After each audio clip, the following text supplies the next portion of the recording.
2.5, 3 hour community meeting.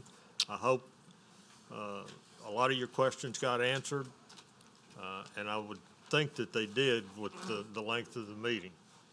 So we're going to move forward. Will the Secretary please call roll? Tom Seeger, Carolyn Parker, Bernie Willie, Here. Todd Richard, Here. Dave Doherty, Here. Barry Baggert, Patrick Fitzmaurice, Weldon Crawford, Kirk Drum, Ron Randolph. Mr. Chairman, we have a quorum. Thank you. Please silence all phones and electronic devices. If you have an appeal, you disagree with something this commission does, you have the right to appeal it to the council. Appeal cards are over to my right on the post over here. And if you want to speak, there's speaker cards over there with it. Get it turned in, and they'll get it up here to us. Public speaking is 10 minutes each side, 5 minutes rebuttal. After your case has been heard, you're welcome to stay in the chambers, but if you go out in the lobby, please don't speak out there because the sound comes back into the chambers here. Go on outside, and I think we're going to have decent weather out there if you need to go outside. Please rise for the invocation by Commissioner Randolph and the pledge by Commissioner Seeger. Seeger.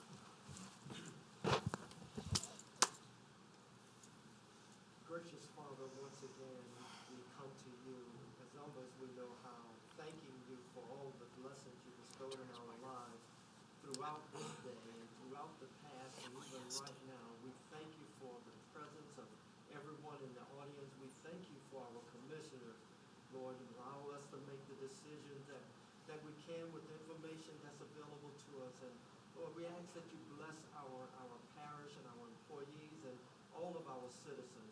Lord, a special blessing and prayer and peace and comfort upon the family of Pug Lauren, our deceased commissioner. Be with them, Lord, in a mighty way, and bless them as well. And Lord, we ask that you also be with all of our military personnel, veterans, law enforcement officers, firefighters, and medical personnel, that they might be able to help us and provide the services as well. In all these blessings we ask in your holy name. Amen. Amen. Please join with me in pledging allegiance to the flag. I pledge allegiance to the flag of the United States of America and to the republic for which it stands, one nation, under God, indivisible, with liberty and justice for all.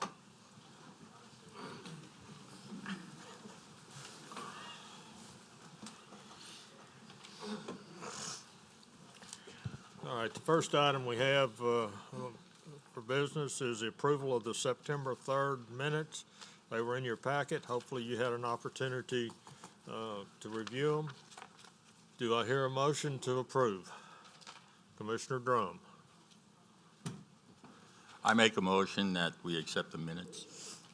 Thank you. Commissioner Randolph. Second by Commissioner Randolph. Please vote.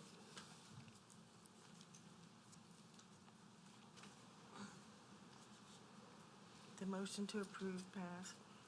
Thank you. Staff, we have any postponing of cases? No postponing. All right. The first item we have is case 2019-1530-ZC.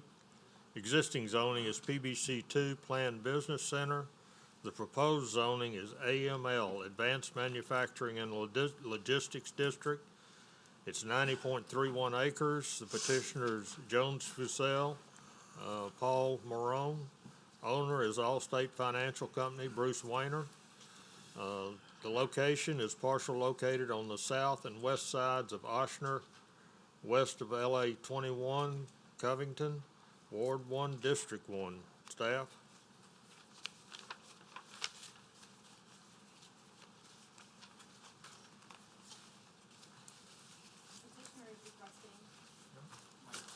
You got I'm sorry, what? You gotta turn the mic on.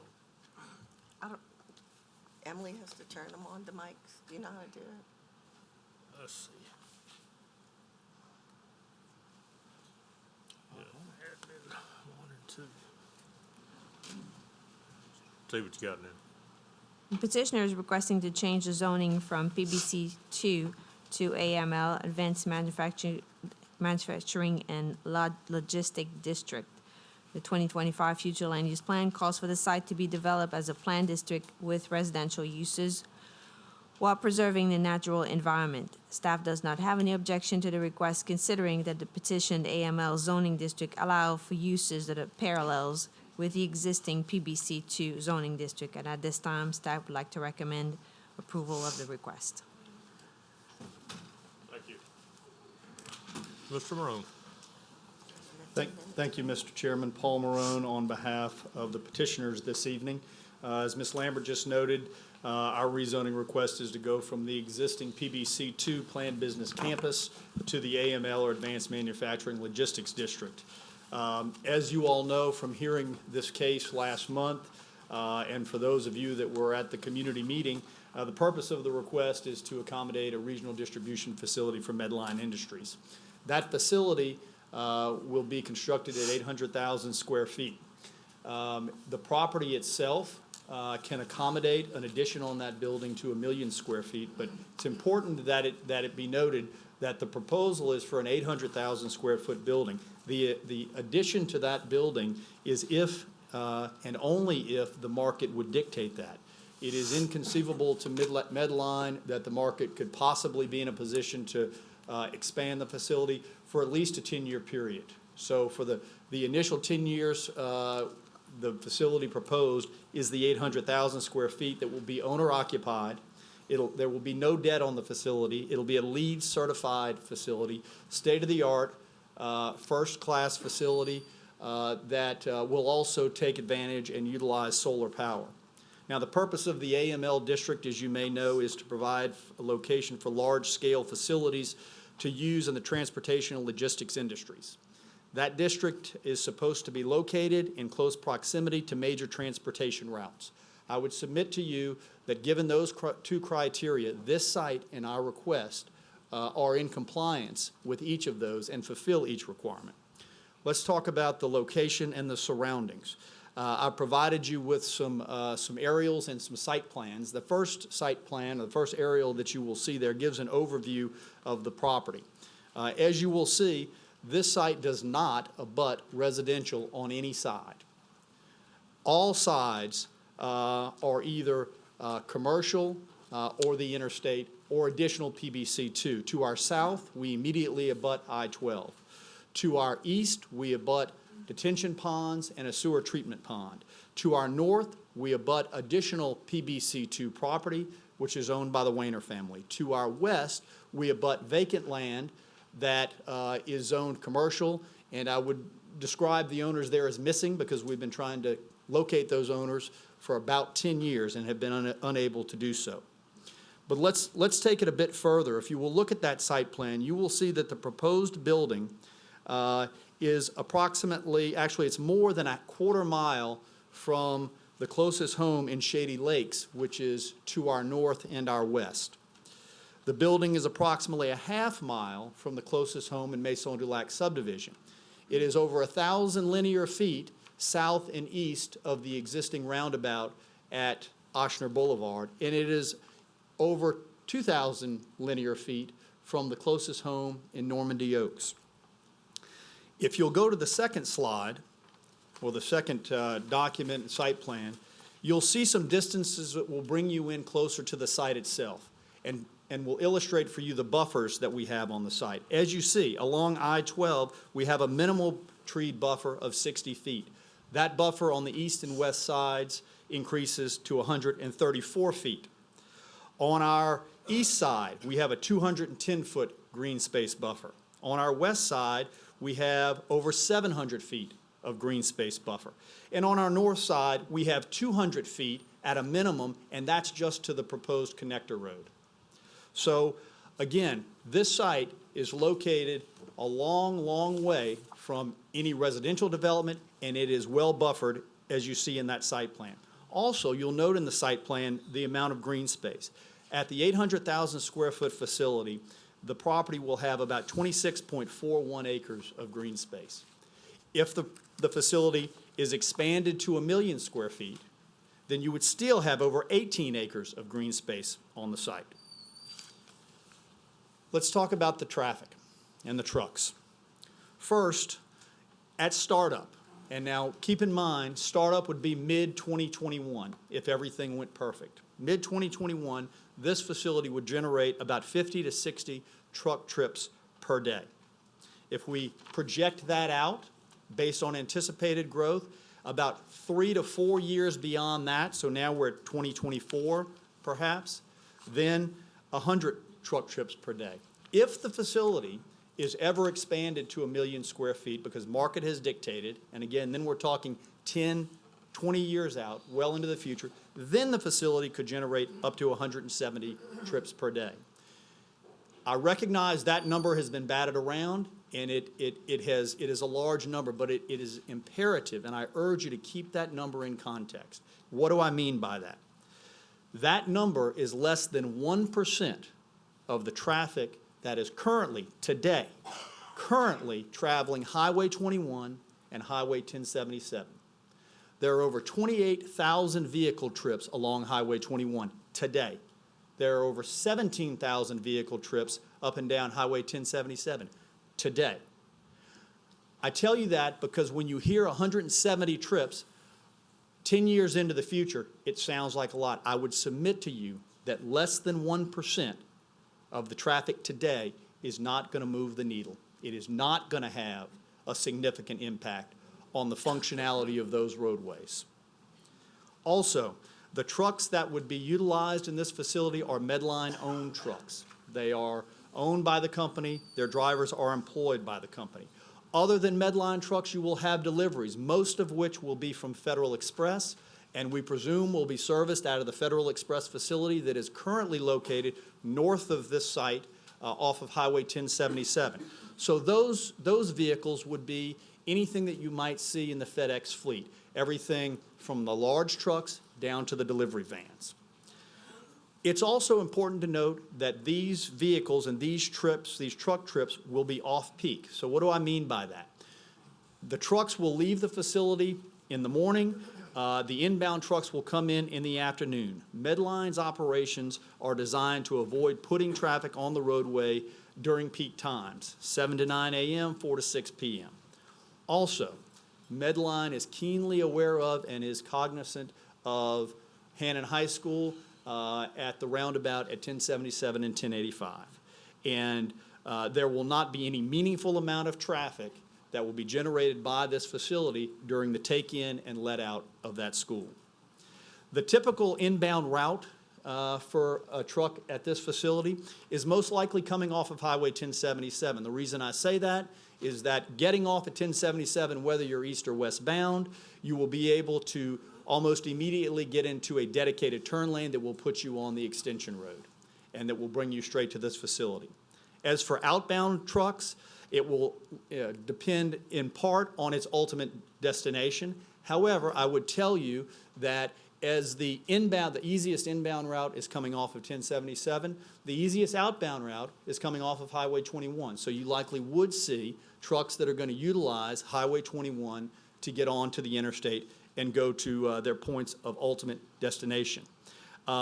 It's important also to note that as to the Medline trucks, their route and their timing is controlled by Medline. They are computer generated, and Medline has the ability to dictate those routes and times. It's also important to note that the trucks that will visit this facility will not be going further into the interior portions of our parish. These trucks are not going down into Mandeville. These trucks are not going north into Covington. The only truck that is going north into Covington is one truck each day to distribute and deliver supplies to St. Tammany Parish Hospital. That's the same truck that is doing that delivery right now. Other than that, all other traffic will leave this facility and will go straight to the interstate. As to the employees, All of the employees at the facility will be off-peak. There will be shifts, and not one of the shifts will start between 7 and 9 or 4 and 6 in the afternoon. So the truck traffic is off-peak. The employee shifts are also off-peak.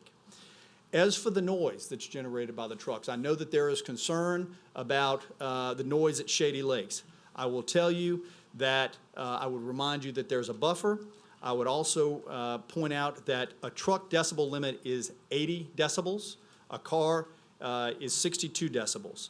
At 150 feet, a truck will have the same decibel level as a car at 50 feet. That does not take into account what you have in this instance, where you will have right-of-way, you will have 75 feet of treed buffer, then you will have a property line, then you will have a yard, and then you will have a home.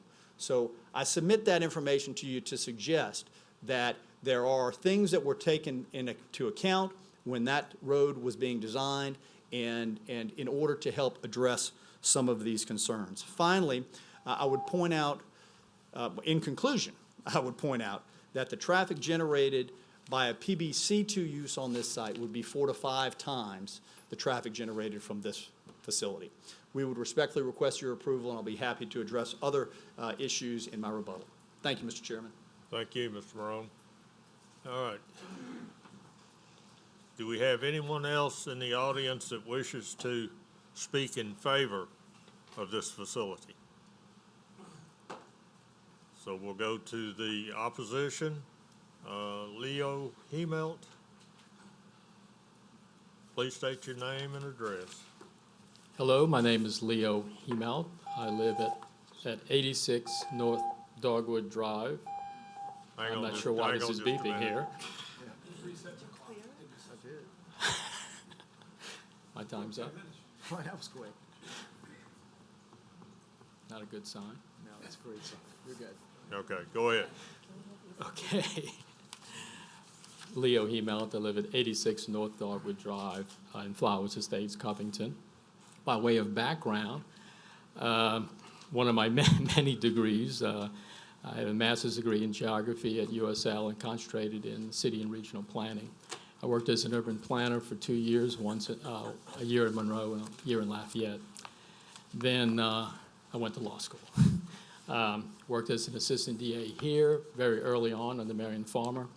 Did some of the planning and zoning litigation there, and then left and then came back and was there for 10 years and retired from the district attorney's office. You have in your packet a letter that was prepared regarding our opposition. And I think I'm just going to read it, and if you have any questions, it's very short, it's just a page and a half, and I'll go as fast as possible. It gives you a bit of a history there. If you look, the Economic Development Office went to parish planning and requested the creation of this classification. The uses in the classification were intended for isolated areas such as the land past the old Heart Hospital in Lacombe. This is as per Reed Falconer, who was the chair in 2014. The 15 uses were studied and approved by the council. These uses were never intended to be near residential areas. Petitioner offers to, at one point he did offer to exclude 14 and 15 uses, but that doesn't cure the problem. The problem is you're rezoning this for everything that can be placed under that. There is no property zone A, M, and L in the parish. None have been requested until now. The parish conducted a comprehensive study in 2010, and when asked Monday by Ms. Wagner, Mr. Weiner stated, "That is what I wanted, is transitional from the most intensive to the less intensive. That's the responsible thing to do." Regarding traffic, Ms. Brister stated that at a leadership meeting, that the connector road includes a path for biking and walking. Note, this design was not done anticipating high-volume 18-wheeler traffic. Petitioner cites their traffic count to show that there'd be much more traffic under the existing zoning. But according to the Department of Transportation Development for Louisiana, one truck is equal to 6,000 cars in wear and tear on the roadway. So the roadway will obviously degrade faster with all these trucks. Regard to drainage and flooding, the amount of fill required for this 800,000 to 1 million square foot concrete pad will raise the level above the surrounding residential areas. To put the proposed Medline facility into perspective, the Lowe's on 190 is a 100,000 square foot building. The Medline fill build-out is 10 times that size. And I want to add just for a moment here, I did some calculations on the size of this building, because I was just, and for the first time I realized how huge it was. At 800,000 square feet, we're looking at that's the size of 13 football fields, including end zones. We know we all go to football games, we see that. So put that in perspective, that would also be 18 acres of warehouse. Now, if it goes to 1 million square feet, that's 17 football fields or 22 acres, again, including end zones. So that is a big building, and I'm thinking maybe at Michoud they might be a building that big. I don't know, but that is certainly going to be a gigantic building. There are 18,000 registered voters in the immediate area. There are numerous numbers of neighborhoods. There are 19 named subdivisions. In a little over a week, more than 1,000 residents have signed the petition opposing this. Although I'll be honest with you, I don't think it matters whether it's 1,000, 10,000, or 2 people. It's whether this thing fits that zoning. And in my opinion, it does not. And that's where I think you have to look to what are we talking about as planning and zoning.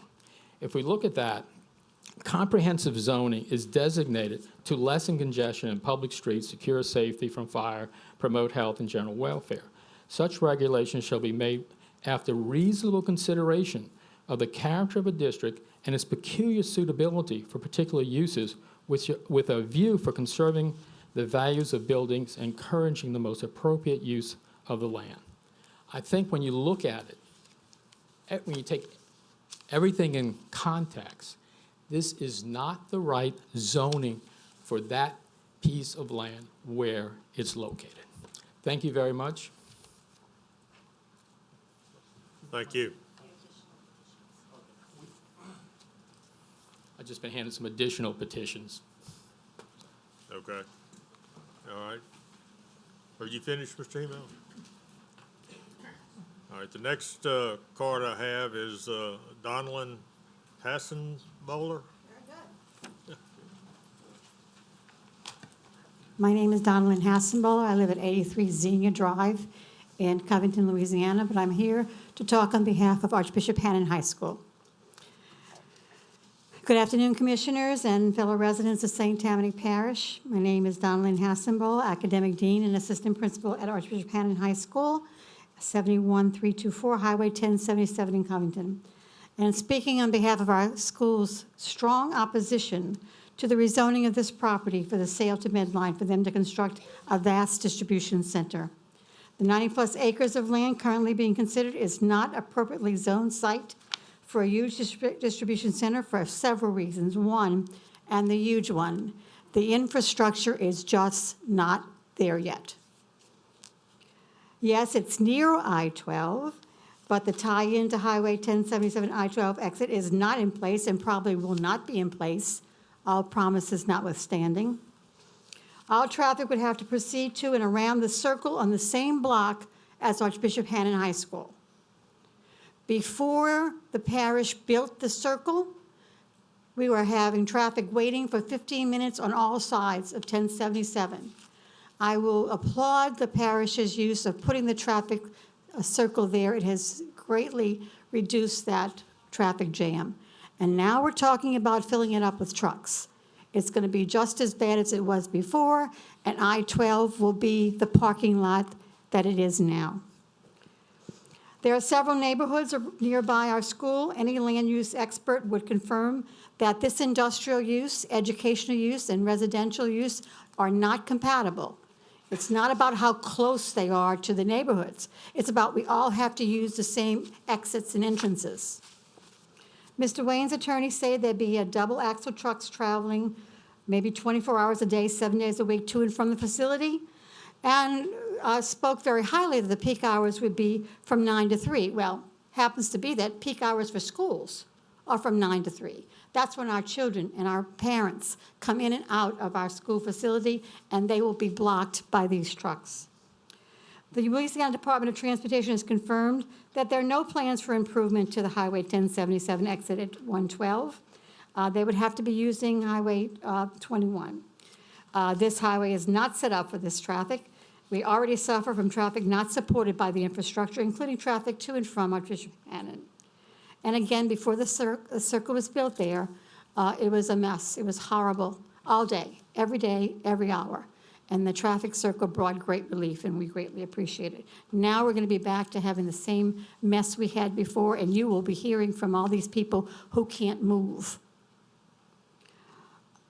Already there are hours when trucks and cars are stopped like a parking lot on 1077 and I-12, a path these trucks will have to take when they finally make it around the circle by Archbishop Cannon. The infrastructure just cannot control and handle this additional logjam. Archbishop Cannon joins the hundreds of residents in opposition to the proposed zoning change that the current owner of the land is trying to get rezoned so he can sell his land to Medline. Archbishop Cannon High School opposes the building of this immense distribution center at this location. Traffic is already a nightmare. We already have major drainage and flood issues in the parish. In our area, our parking lot floods every time it rains heavily. The concrete pad of a vast distribution center would exacerbate that particular problem.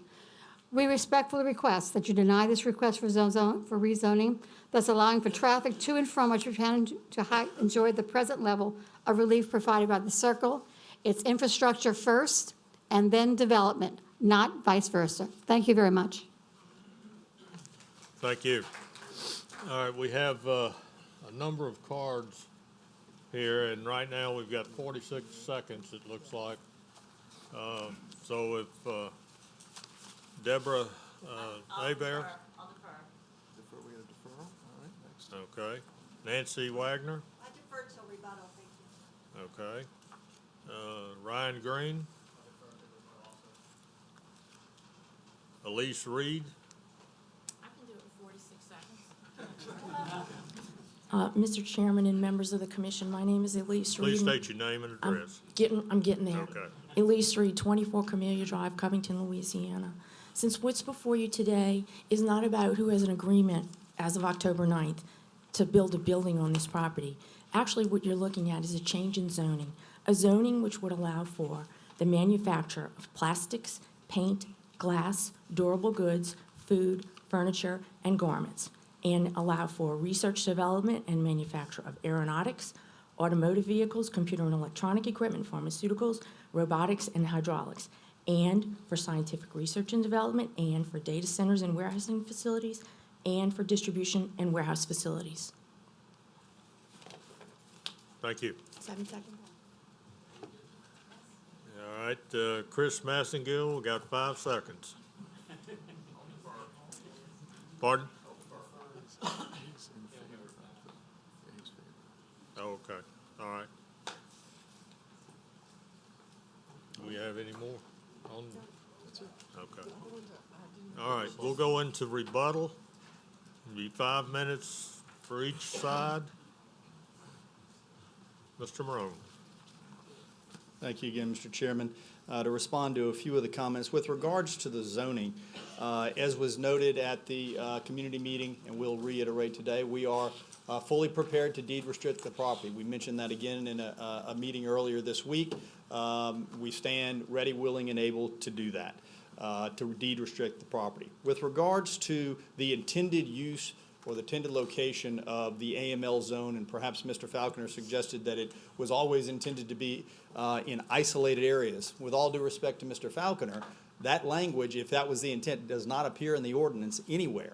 And I read to you the language in the ordinance that it said it should be located near your major transportation corridors. We are directly on I-12 between Highway 1077 and Highway 21. So I would submit to you that we are in a location that is contemplated by the language of that ordinance. With regards to, again, to the right location, again, if you look at the language in the ordinance, that is what this location fits that criteria perfectly. The connector road, that it is not intended perhaps to carry significant traffic. That connector road is going to be 4 lanes. I would submit to you that it is not the intent of the parish to build a 4-lane road unless it intends to carry significant traffic. There's 45,000 vehicles that are traveling 1077 and Highway 21 in a given day. I would submit to you that this access road, which was needed 10 years ago, this connector road, is going to carry significant traffic. Is it 5,000 cars? I don't know. Is it 10,000? I don't know. But if it's 5,000, just 5,000 of that 45,000, then we're less than 4% of the traffic on the connector road. If it's 10,000, we're less than 2% of the vehicles on the connector road. With regards to the infrastructure, I would submit to you, again, that with the numbers I've given you, when you put it into perspective, the infrastructure is absolutely there, and we are a very small, almost immeasurable fraction of that. Let's talk about the building. I know Mr. Hemelt again talked about the 800,000 and the 1 million square feet, but let's put that into perspective. Folger's facility in St. Tammany Parish, over 1 million square feet. The Associated Grocers facility, over 800,000 square feet. The Rooms to Go facility, over 800,000 square feet. But let's bring it in a little bit. St. Tammany Parish Hospital, in the middle of Covington, not right on the interstate, in the middle of Covington, over 600,000 square feet. The Baptist Church, just north of this, over 400,000 square feet. The Target and Belk shopping centers, just to our south and west, over 600,000 square feet, but that does not include Sam's, the movie facility, the movie house, the hotel, the Rooms to Go store, or the apartment complex. So to suggest that this parish doesn't have anything that's this size, I would respectfully disagree. I would also point out that we're not talking about a site that is the size of Lowe's. That we're talking about a site that in its final, right now the request is at 90 acres. This site will probably occupy, and what you see on that site plan is about 70 acres. So I urge you to keep that in context. I recognize that that is a big number that you're hearing, and I know that maybe at first blush, you might tell yourself, gosh, I don't know that there's anything that big in St. Tammany Parish, but there is. There's over 2 million square feet of commercial space at the Four Corners in Mandeville. When I say the Four Corners, I mean the area where Highway 22 and Highway 190, the old Kmart, the Whole Foods, the Steinmart, that area, over 2 million square feet of retail space at that Four Corners. So I know this is a big facility, but it's on a large piece of ground. And I also know that this facility on that ground will generate far less traffic than most of the uses I just mentioned. And I know it'll generate far less traffic than a PBC2 facility, which allows 200-foot buildings. So on this 90 acres, we could have office, retail, commercial type uses with a height limit of 200 feet. So the traffic generated there would exceed it, again, by 4 or 5 times what the Medline facility would exceed. This is an appropriate location. This is a good use. Your staff has recommended it.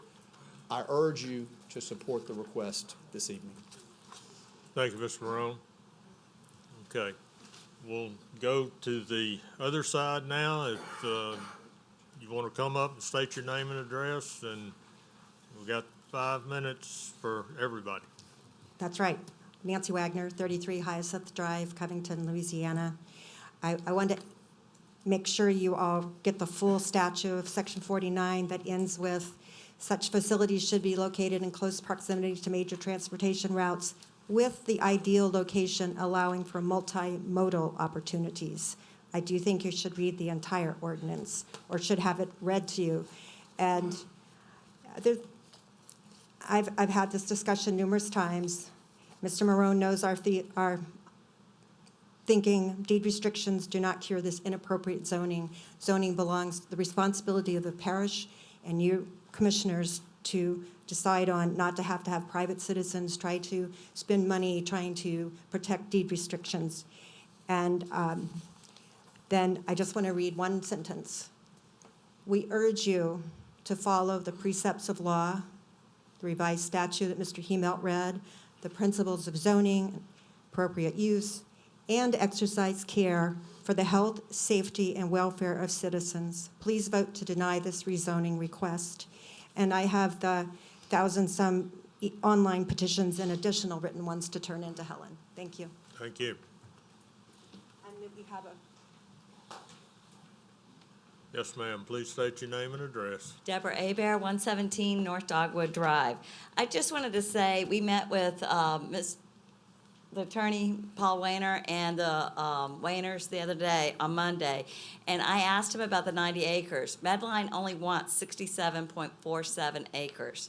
And I asked him to please separate the two, and he can do that in tonight's meeting. He could have separated it, and he never did. So I asked him nicely to please separate out the 67.47 acres, so we don't have 23 acres out there with questionable zoning. Thank you. Thank you. All right, next. Please state your name and address. Ryan Green, 14488 Lake Tahoe Drive. So Mr. Marone did talk about the residences that would be most closely impacted. He spoke about somewhere between 1,000 and 1,500 linear feet from the closest residence. And so that would be me and my neighbors. One of the things that he didn't mention as well is that you would not be able to hear truck traffic because of the buffer zones. When I'm in my backyard in the evening, I can hear the interstate. I hear trucks. I know I can distinguish trucks from cars. It's not hard to do. So to say that we would not be able to hear that, I think is inaccurate. And then we want to add 28,000 more trucks, delivery trucks or add more delivery trucks to the already 28,000 cars that are on Highway 21, particularly at Oxner Boulevard. If a truck is going to come down Oxner to 21 and have to go to Gulfport, they're going to have to go south on 21 and then get across 3 lanes of traffic, which is tough enough to do in an old Honda Pilot. They're going to have to do that in a delivery truck. That just doesn't seem safe. So he mentioned about the Four Corners area. I can't imagine that 1 million square feet of a project was put down there at one spot, right? It was grown incrementally.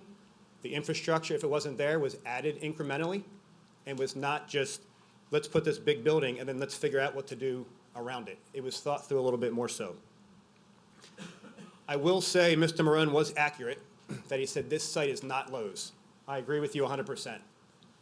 It's 10 times Lowe's. It's much bigger, much more intrusive.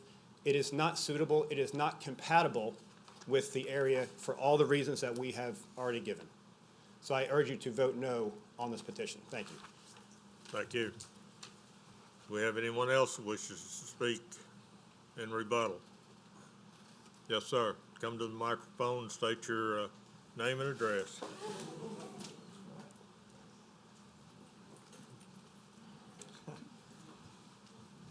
My name is Charles Belsom. I live at 824 Rue Bordeaux in the village of Normandy Oaks. I think the biggest issue here is trucks. And when you compare a volume of cars to a volume of trucks, it's inconceivable. Anybody drives on I-12 knows how it is. Trucks slow down traffic. Trucks are difficult to go from stop to a speed limit, or at least to some kind of limit that the rest of the trucks, the rest of the cars can flow. To put trucks on Oshner Boulevard is insane. And it has no aprons. We're filling up the sides of the road continuously because the FedExes and those kind of trucks that do come down that highway run off the road almost continuously. So I advise you, I strongly hope that you would vote against this change in zoning. Thank you. Thank you. Anyone else wish to speak? We've got 25 seconds in rebuttal against. Seeing no one, seeing no hands. Very quickly now, as a resident, not a representative of Archbishop Hannon High School, trucks going around our circle, the one you just built that looks so beautiful there, they will destroy that circle, and you'll be wasting all that money that you used to build it. Thank you. Thank you. 12 seconds. Anyone else wish to speak? Yes, come to the microphone, state your name and address. Hi, I'm Maria Mayor for Begonia Drive. I think the important thing to realize is that we're not against Medline, okay? It's just not in our neighborhood. We have continuous deaths that have occurred on I-12. It is a congested, horrible area. The noise level, the flooding that we're concerned about, our flood insurance going up because we have a volunteer fire department that is not adequately prepared to take care of the immense building and infrastructure should there be a fire. And I think that needs to be also looked into. And ask you, please consider the will of the people.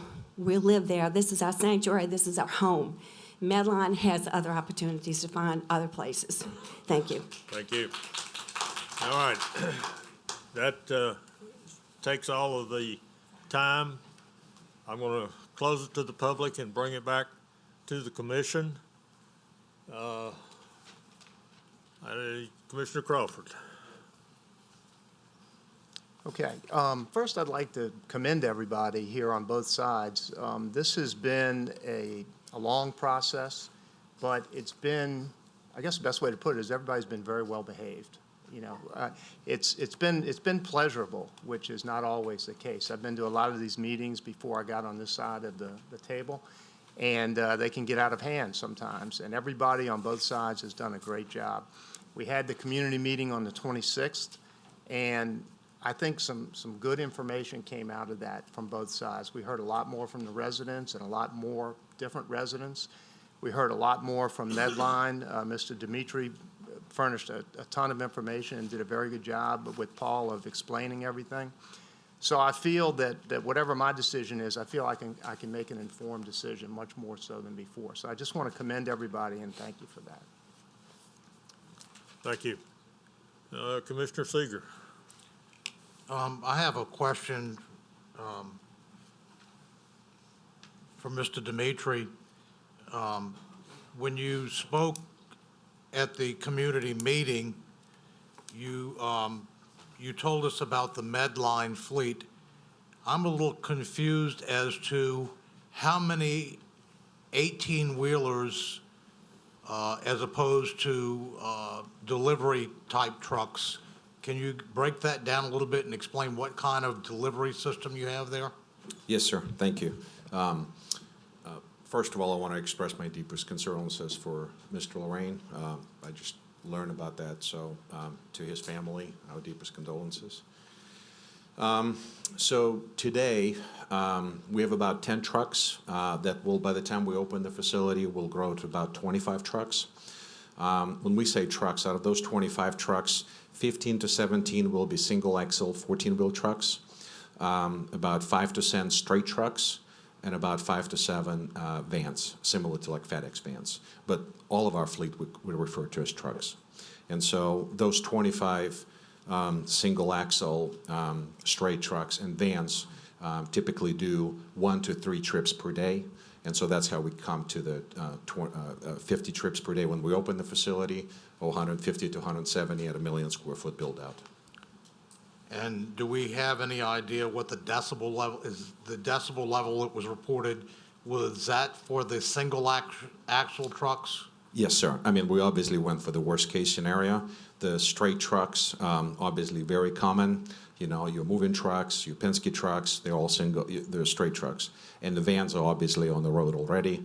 So we assume that when the connector road is built and you have, 5 to 15,000 vehicles on that, the most of them are not going to be, big trucks. Most of them are going to be cars, vans, and straight trucks, not the single axle. And so we measured the single axle. Thank you very much. Thank you. All right. I don't have anyone else in the queue to speak. We need to take action on this. We need a motion. Commissioner Seeger, I Yes. still have you in the queue. I haven't. I again want to say thank you for everybody and everybody's concern. As per the staff recommendation, I move that we approve the zoning change. Thank you. We have a motion by Commissioner Seeger to approve the change from PBC2 to AML. Do I have a second? Commissioner Fitzmaurice. Second by Commissioner Fitzmaurice. Any further discussion? Please vote.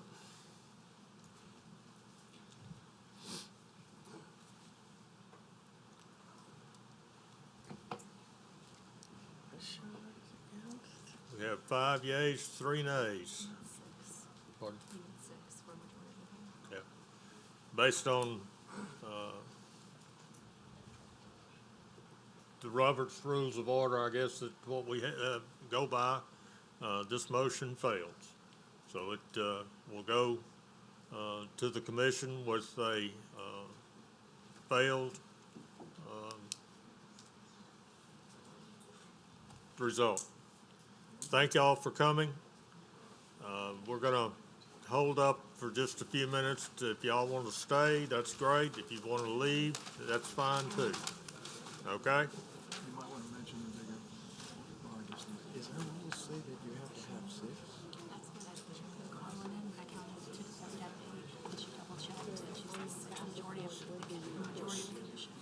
Majority commission, not the majority of the core of the. Not simple majority. I don't remember, do you know what case it was? Is it this case? Yeah. I put them in order. This one? 89, this one. They just tear it up? Okay. I thought once we have a quorum.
It doesn't mean the Robert Rules.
Do they know they only have to fill out one form, not 20 million?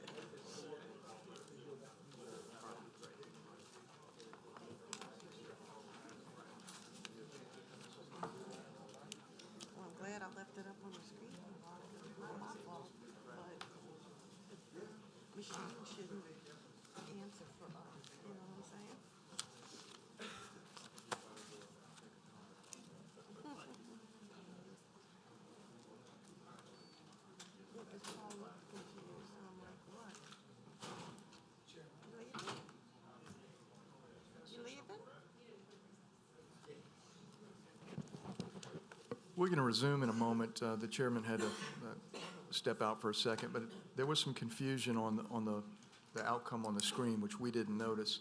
Apparently, the software that is used defaulted to pass, whereas our particular rules say we have to have a majority of the members. We have 11 members that requires a vote of 6. Unfortunately, we didn't have all 11 members here, 1 passing away and 2 out. So the screen incorrectly said that the motion passed. Regardless, all of the individuals have an opportunity to appeal to council. We fully expected this matter to go before the council, and this is just a step in that direction. So just give us a couple more minutes, Mr. Doherty, or we'll be back in just a moment.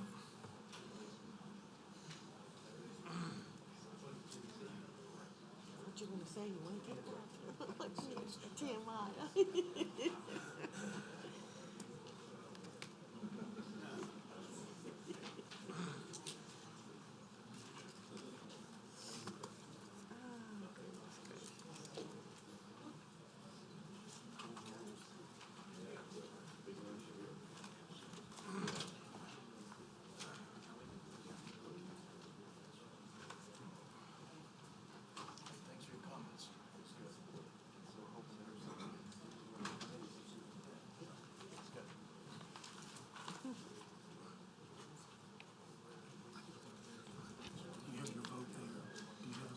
Yes.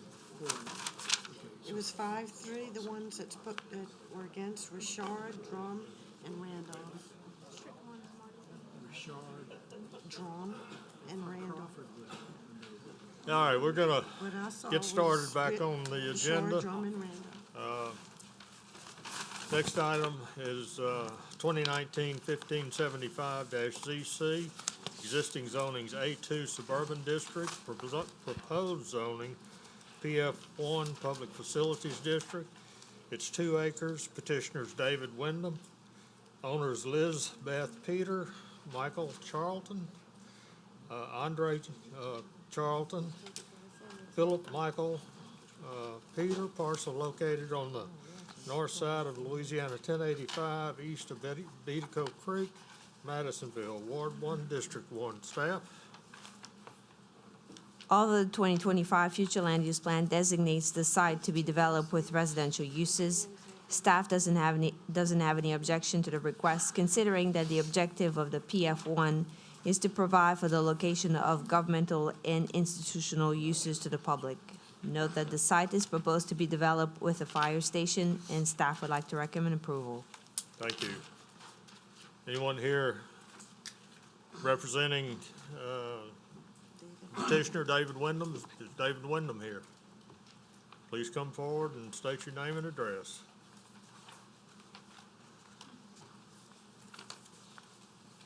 Hello. My name is Philip Michael Peter. I live at 59246 West Harbor Lane in Lacombe. I'm here representing the people you listed there. My sister Elizabeth Peter, who lives in Hawaii, my cousin Michael Chalaron, who lives in Baton Rouge, and my cousin Andre Chalaron, who lives in Austin, Texas. We are speaking on behalf of David Wyndham of the fire department and requesting that the 2-acre parcel that listed is rezoned from suburban A2 to the PF1 for the construction of a fire station. I'm not sure how much additional information. We are under contract to sell those 2 acres to the fire department. There's a bit of background. The 4 of us own what is about 50 acres of property there. We're the descendants of Philip E. and Vivian Peter, who lived at the 109 Peters Road address that's known there now. Part of our desire to sell this is that the station will be designated a memorial station with their names on the facility. So we've carved out 2 acres of our 50-acre parcel. We understand, actually I met David several years ago regarding another piece of property we had. So we know the fire department has been looking for property in that area for quite some time. We seem to be one of the few owners that are willing to work with them to provide the land that they need, particularly with the Bedico Creek subdivision not having adequate coverage from the fire department. My understanding is the response times they currently have for that development are quite extensive. So hoping that's about all I know or can say. Okay, all right, thank you. Let's see if there's anyone else that wishes to speak in favor. I see, looks like a fireman coming up too. Please state your name and address.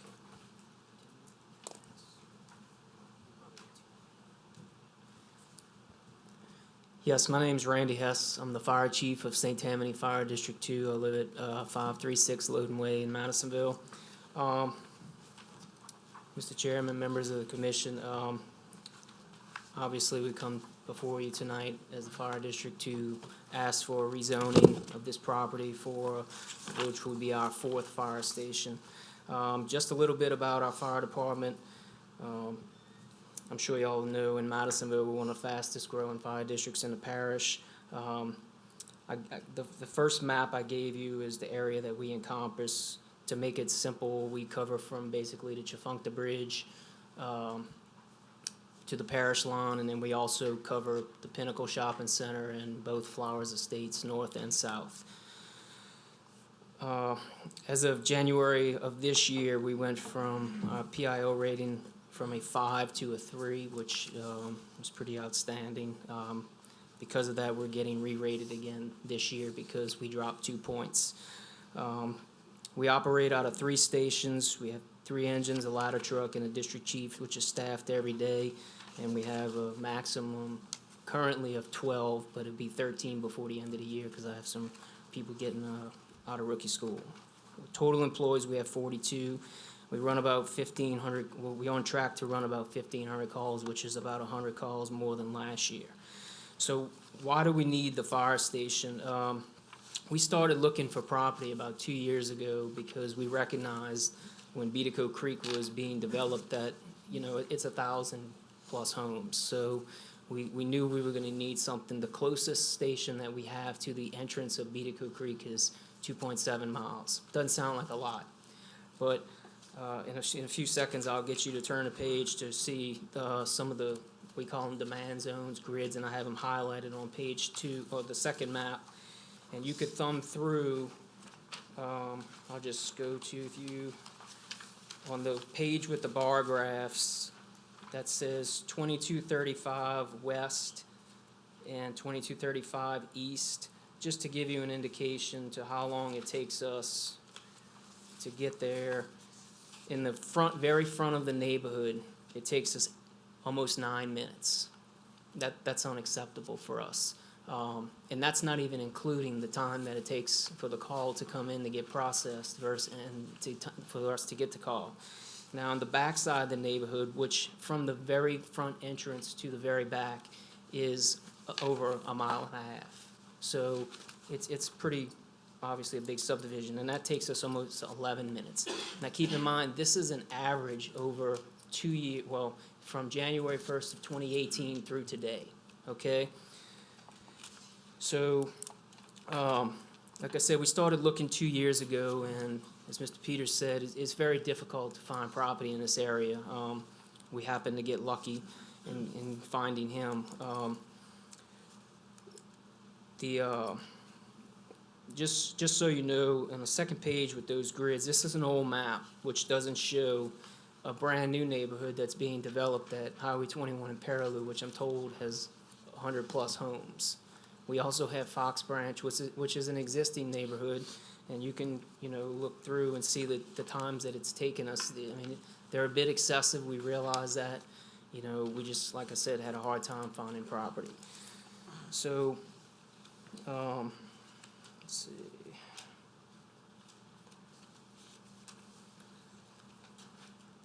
So in closing, you know, I'd like to remind y'all, our mission to protect life and property. Currently, it's hard to do that in the situation that we have now with the extended response times. Time is critical to us, whether it be fire or medical. So I hope I've presented enough to show you that we have a real need to properly serve our citizens, and we appreciate your consideration on this issue. All right, thank you. Anyone else wish to speak in favor? Anyone wish to speak against? I'm going to close it to the public.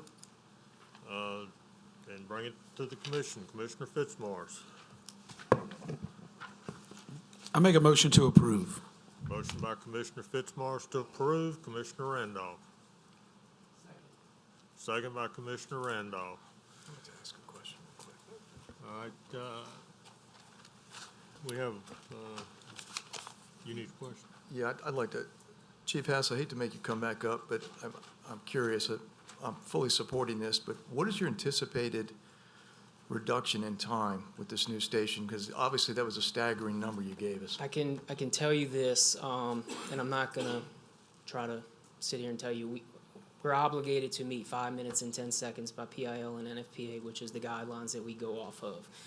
I can tell you about 1.5 miles from the time we get the call to the time we get there, because it takes us time to get out the station, and they allow us 1 minute and 20. I anticipate, for Beatico Creek specifically, the very back, I'm still not sure we make it. We can't go 100 miles an hour, not that we do, but we can't go fast in a residential neighborhood. However, on 1085, in the roads that come off of 1085, I anticipate that we can probably make just about all of that in 5 minutes and 20 seconds. That's wonderful news. I guess there's no other opportunity for you. You hate for you to build a station and find land later that's closer that helps meet it. Well, like I said, we're blessed to find this. I mean, if we can't wait any longer. We just, this has been a long process to find property. Understood. Thank you for what you do. Thank you. Thank you. So we have a motion and a second on the floor. Any further discussion? Please vote.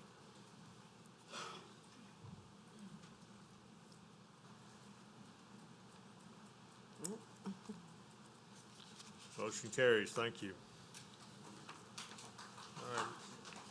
Next item, item 3, 2019-1581-ZC. Existing zoning is A1 suburban. Proposed zoning is A2 suburban.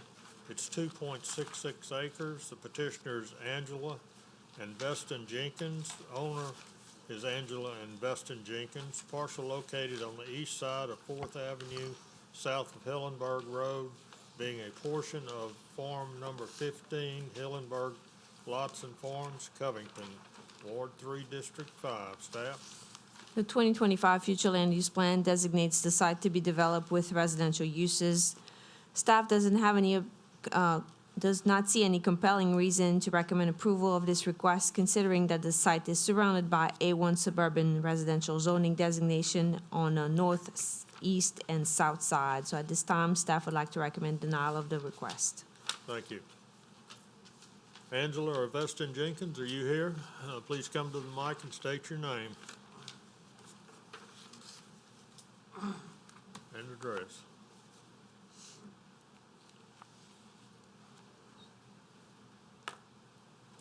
Hello, my name is Veston Jenkins, 69152 4th Avenue, Covington, Louisiana.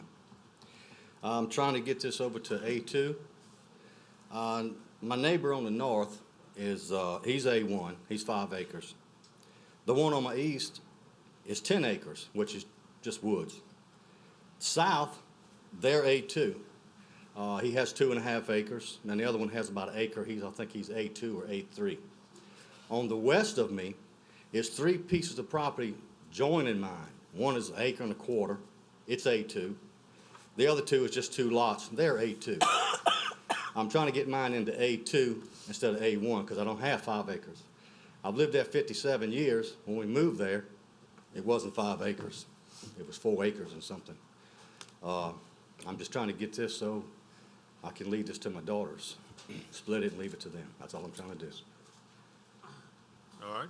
That's it. Thank you. So, anyone else wish to speak in favor? Anyone wish to speak against? I'll close the floor to the public and bring it back to the commission. Commissioner Willie. Yes. Is it on? You should be. On? Yes. I think Mr. Jenkins has a good case. I move for approval. Motion by Commissioner Willie to approve. Commissioner Randolph. I second that. Second by Commissioner Randolph. Any further discussion? Please vote.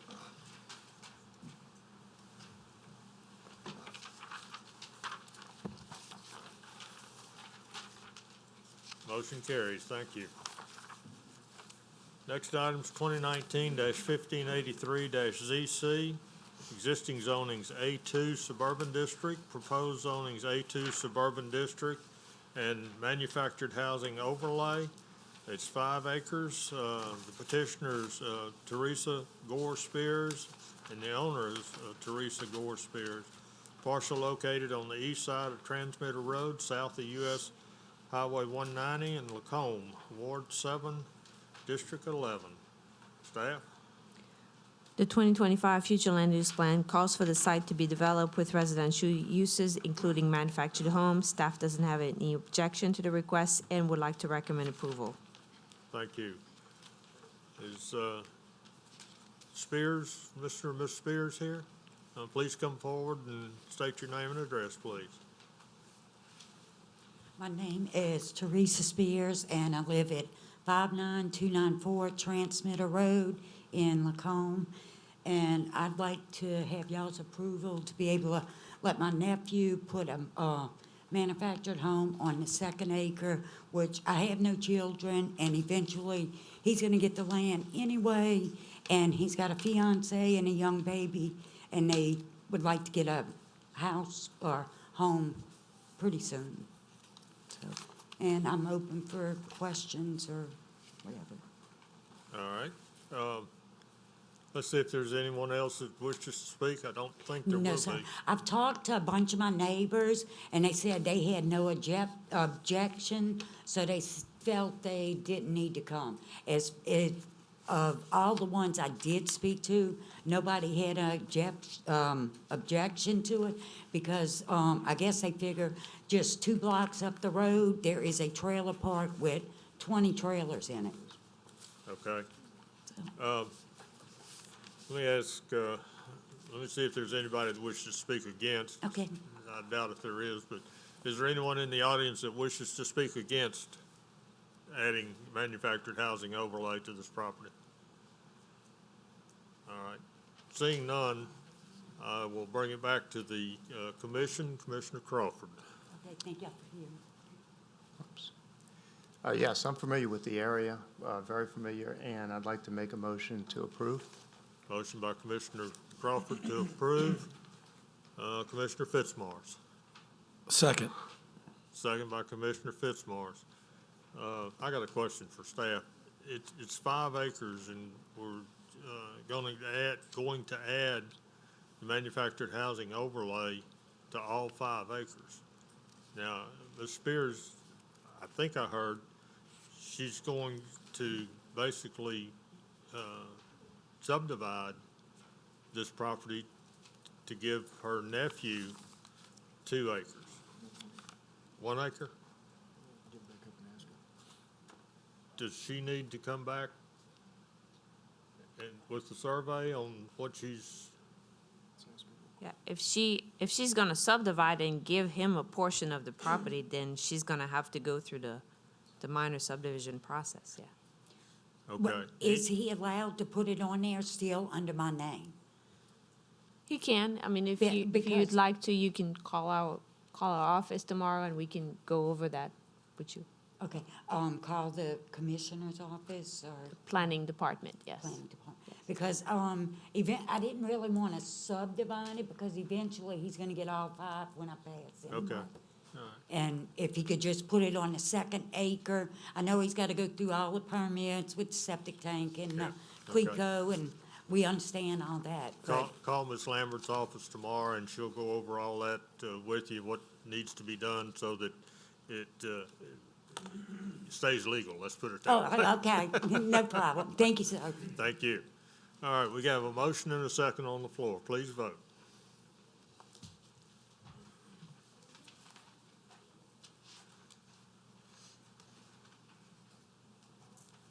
Motion carries. Thank you. Next item is 2019-1587-ZC. His existing zoning is A3. The proposed zoning is A3 and manufactured housing overlay. It's .204 acres. The petitioner is Frida Verlinda Ray Torregano, and the petitioner is Frida Verlinda Ray Torregano. Parcel located on the west side of Vincent Road, north of Martin Road, east side of Creek Street, Slidell, Ward 9, District 14. Staff? The 2025 future land use plan calls for the site to be developed with residential uses, including manufactured homes. Staff doesn't have any objection and would like to recommend approval. Thank you. One of the Torganos here, or?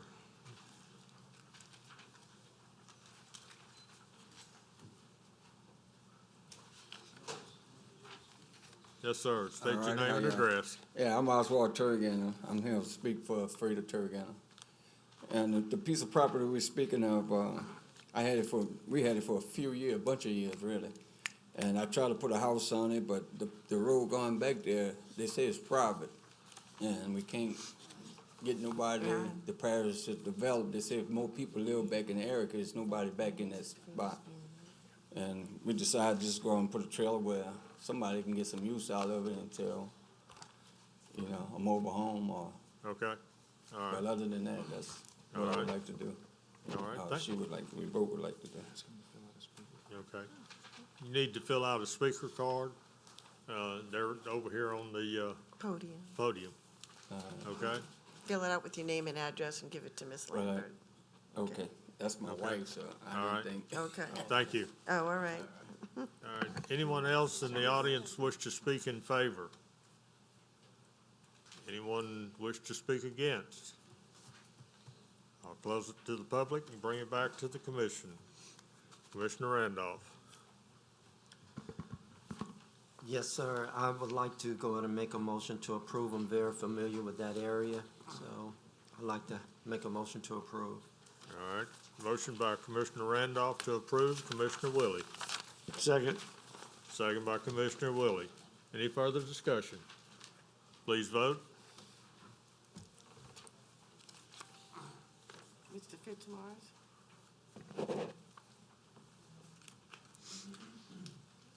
Thank you. Motion carries. Next item is 2019-1589-ZC, existing zonings NC4 Neighborhood Institutional District and A4 Single Family Residential District. Proposed zonings PF1 Public Facilities District at 6.25 acres. Petitioners Steve Hudson, owners William and Sherry Caranis. Parcel located on the south side of Louisiana 1088, west of Forest Brook Boulevard, Mandeville, Ward 4, District 7. Staff? Staff doesn't have any objection to the request, considering that the PF1's purpose is to provide for the location of governmental and institutional uses to the public. The site is proposed to be developed with a religious use facility, and at this time, staff would like to recommend approval. Thank you. Mr. Hudson here? Yes, come to the mic and state your name and address, please. Steve Hudson, 18241 Hosmer Mill Road, Covington, Louisiana. We currently have a purchase agreement for the 6.25 acres from the Caranises. That's where the All Creatures kennel, overnight kennel, is located. And it's as far Mandeville Bible Church. We currently have our church, we're an old line church. In fact, we're the oldest Protestant church building on the North Shore. And we are really outgrowing that. So we're looking to purchase this property, to demolish the existing buildings there, and then to construct a worship center there. All right. We are a very conservative church, and we're a very quiet church. We are already in a residential neighborhood, and in fact, we're right next door to a house that was built after our church was built, and we never get any complaints. We have nice neighbors, and we're very good neighbors to everyone. We think it'll be a very nice addition to the area. The size of the building is undetermined at this time, although we are thinking of building the facility to accommodate up to 300 people, but our membership right now is about 80, 85. But that would be our intent. All right, thank you. Anyone in the audience wish to speak in favor, supporting this? Anyone wish to speak against? Yes, come forward, state your name and address. Hi, my name is Mitchell Graff. I'm at 1140 Brook Court, Mandeville, Forest Brook subdivision. Really, this is the first I've heard of it. I'm not saying I'm against, but what I'm looking for is could we get some more information, please, on exactly what it is? Even the location of where it is. Currently, I moved into this house that would back up to this property a year ago. And we've got quite a really luscious and pretty forested area behind that. Not quite sure what the intent would be, if there's a buffer zone, if that's gonna be chopped down. Drainage, again, another issue. Also wondering, parking lots, is it gonna be lighted? Just try to get some general information as far as what it would all entail. That's really all I had to say. Okay, I'm gonna suggest that you get with the gentleman, Mr. Hudson, offline, and y'all, see what you, get the information you're looking for. I don't know which way this is gonna go as far as the vote of the commission, but, there will be, you will get sufficient answers, and if the answers aren't, what you like, you have the opportunity to appeal this to the commission, to the council, okay? Within 10 days. All right, you gotta do that within 10 days, so don't wait till 11 days. We need a speaker card for him. Okay, we need Yeah, I a have one. speaker card. Did you fill one out, Mr. Hudson? Speaker card? Okay. He's a petitioner. Okay, don't need one on you because you're the petitioner. All right, I'm gonna bring it back to anyone else wish to speak against? I'm gonna bring it back to the commission, Commissioner Seeger. I'd like to make a motion to approve. Motion by Change. Commissioner Seeger to approve. Commissioner Randolph. Second. Second by Commissioner Randolph. Any further discussion? Please vote.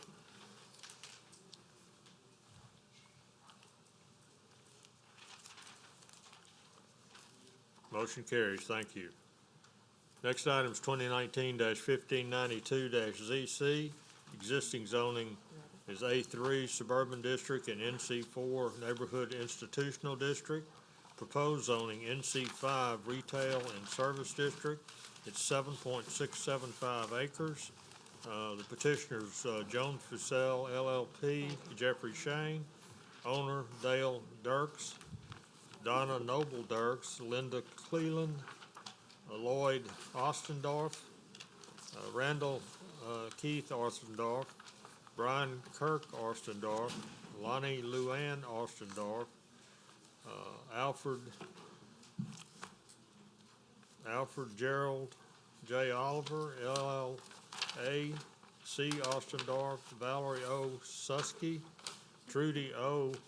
Busby, Irene Humelin, I'm not even gonna try this one, REIMONDENQ, Noel Homer Travers, James Travers, and Stephanie J. Polisi. Parcel located on the east side of LA 1077 and on the west side of LA 21, south of Dummy Line Road, Madisonville, Ward 1, District 4. Staff? The 2025 future land use plan designates this site to be developed with commercial and residential uses. Staff is not completely opposed to changing the zoning to commercial. However, a less intense NC designation would be more. Is your mic on? I don't believe so. Yeah, how to do it? How do you get to the screen? Here, we got the expert right there.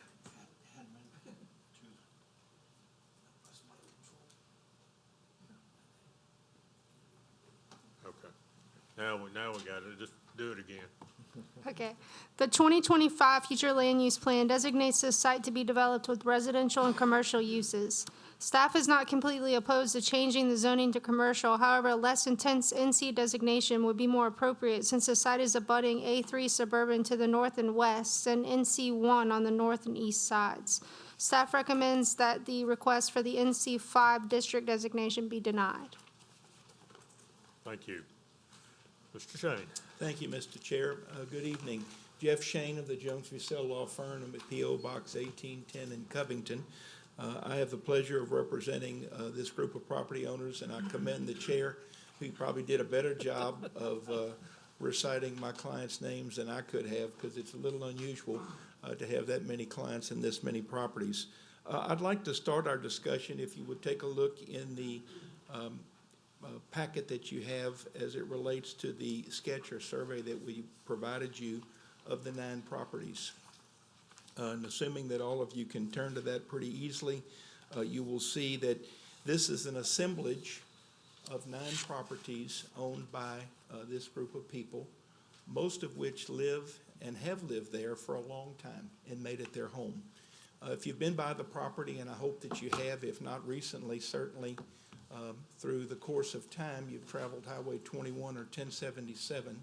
These are all neat, well-kept homes, and in many cases have housed generations of families in that particular area.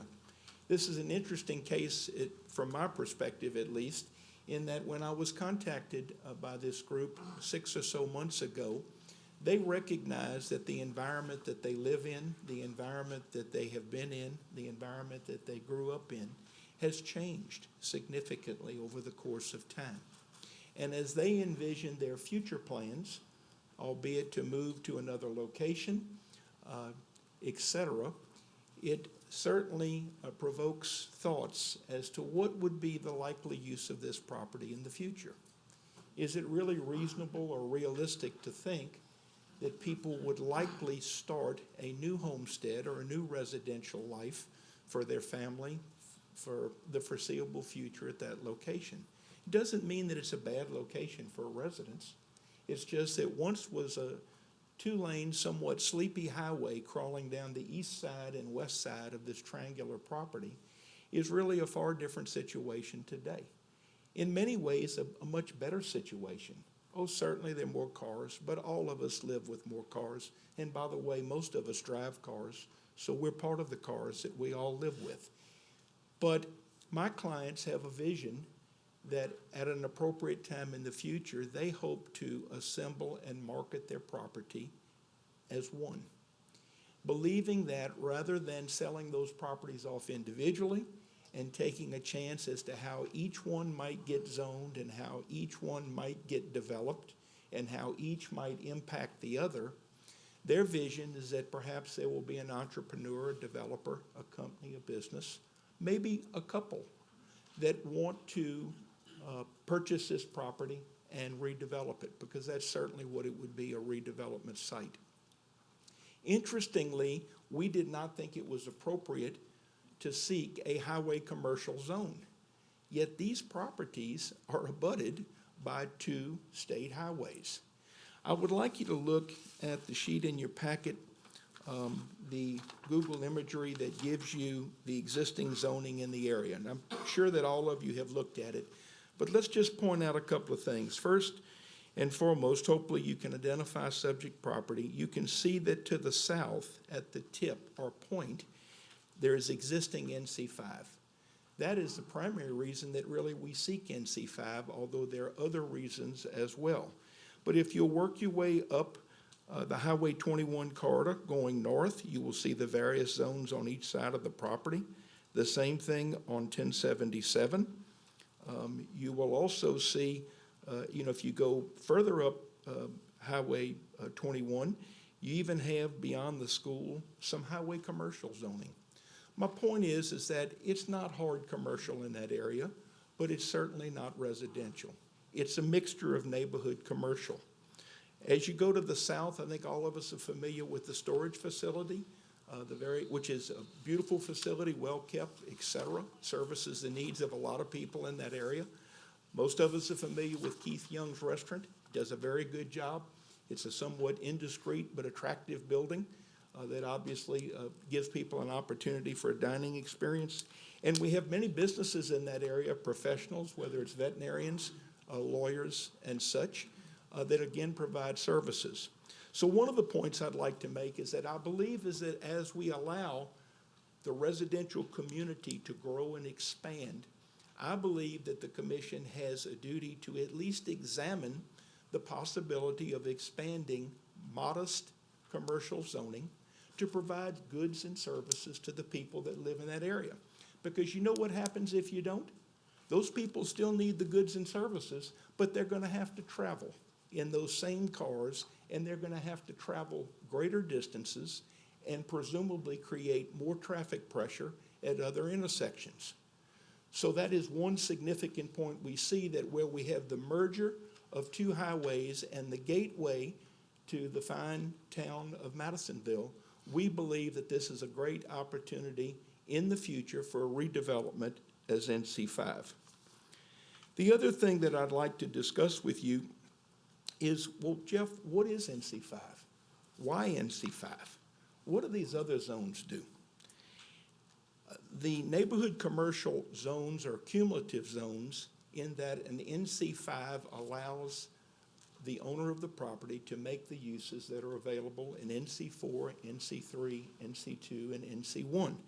So I'm not going to read all 5 zones to you, but I would hope that you would be interested to know what kind of uses are we talking about if you recommend the rezoning of this property.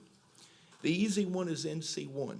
It's styled professional office district, and it's essentially for professional and business offices, lawyers, vets, accountants, and other forms of business offices. If you move to NC2, you start to get into the retail and service district. That's goods and services. There's actually 25 uses listed under NC2. I'll just call out a few: bakeries, florists, drugstores, delicatessens, jewelry store, hardware store, toy stores, where I don't know if there are toy stores anymore in this world, wearing apparel shops, clothing store. So there's a good blend of modest retail and service establishments. NC3 is, I think, unique. It's a good zone, but it's a lodging district. It allows for bed and breakfast under 10 rooms. It allows for inns or guest houses under 10 rooms. So NC3 is a very modest, in my view, lodging district. And remember that this is 7.65 acres. NC4 is a little more expansive. It's called institutional, but it allows dance studios, music studios, churches, child daycare centers, nursery schools, things of that nature. And NC5, the zone that we seek for this property, it would also allow only 5 additional uses. A farmer's market. We have some farmer's markets in Covington, Mandeville, Slidell, and other locales, and hopefully all of you have visited that and have some idea what it does. Restaurants in excess of 5,000 square feet. Restaurants with a lounge component, not a bar room, not a lounge, not a nightclub, a restaurant with a lounge component, which is pretty typical in many restaurants. I mean, that could even be a pizza parlor that happens to have draft beer and wine as well. A food store under 3,000 feet, specifically not a gas convenience store. So not a service station, not a gas, not a tire place, not a repair shop, etc. A food store specifically. And last but not least, dry cleaning, laundry, and self-service.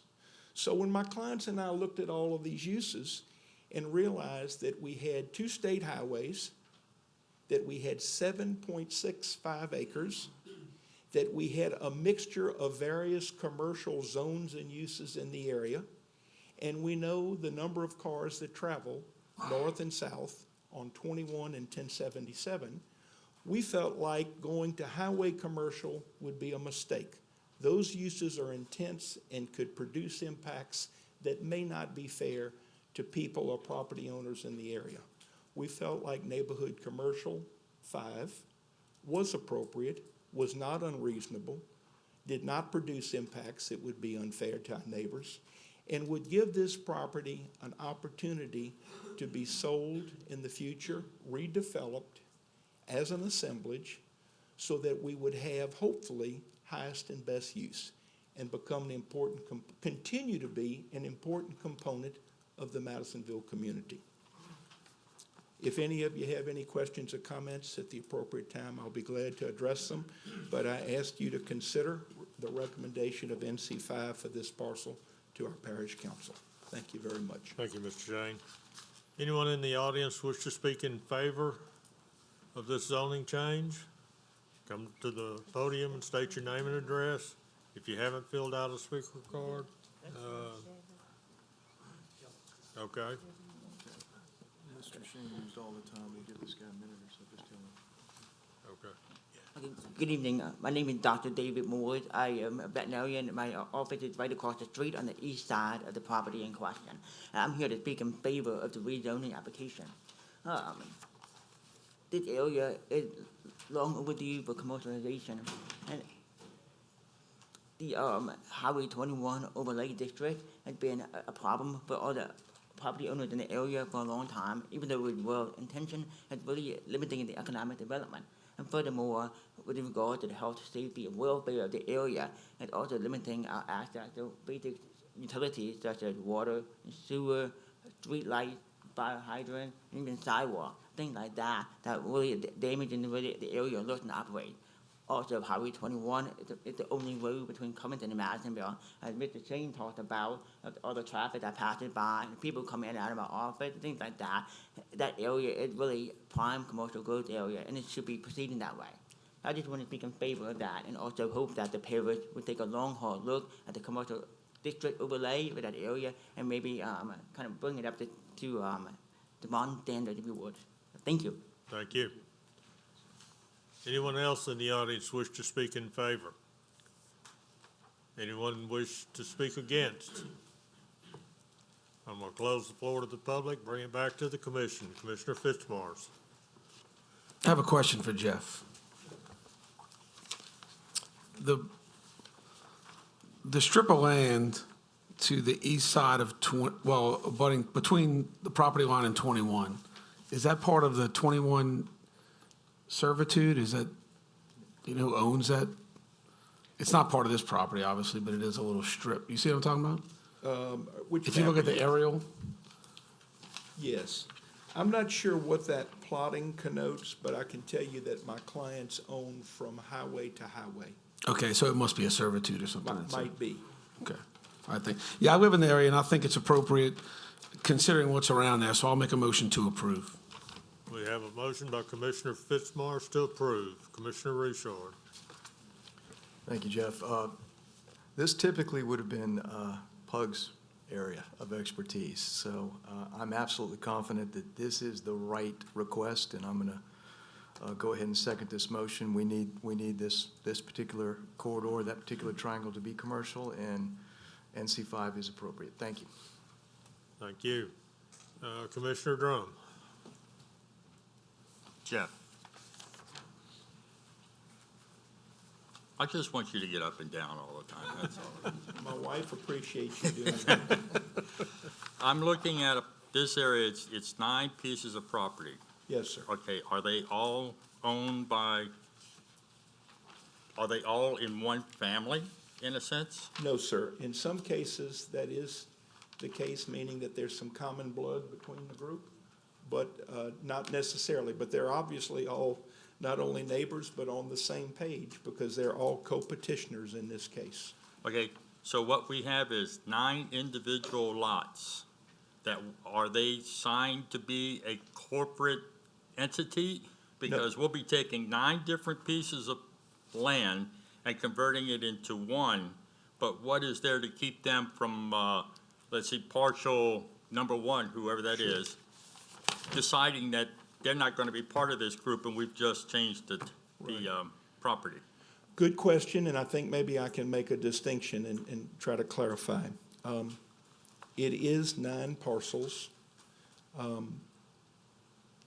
You are not re-subdividing those 9 parcels into one, but you are being asked to recommend the rezoning of all 9 parcels into the same zone. There is nothing that would bind any one or combination up to 9 to do anything in concert, but each of them know now what's across the fence in terms of their zoning. They do not run a risk that Joe Blow has X zone and I've got Y and this person has Z. The plan is to, as I said, redevelop and market as a group.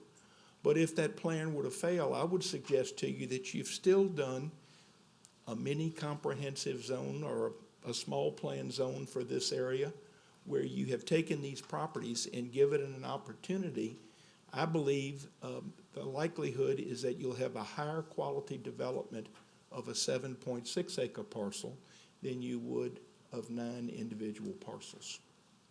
I'm sorry, it's just difficult for me to think of taking 9 individual property lots and putting them all into one zoning.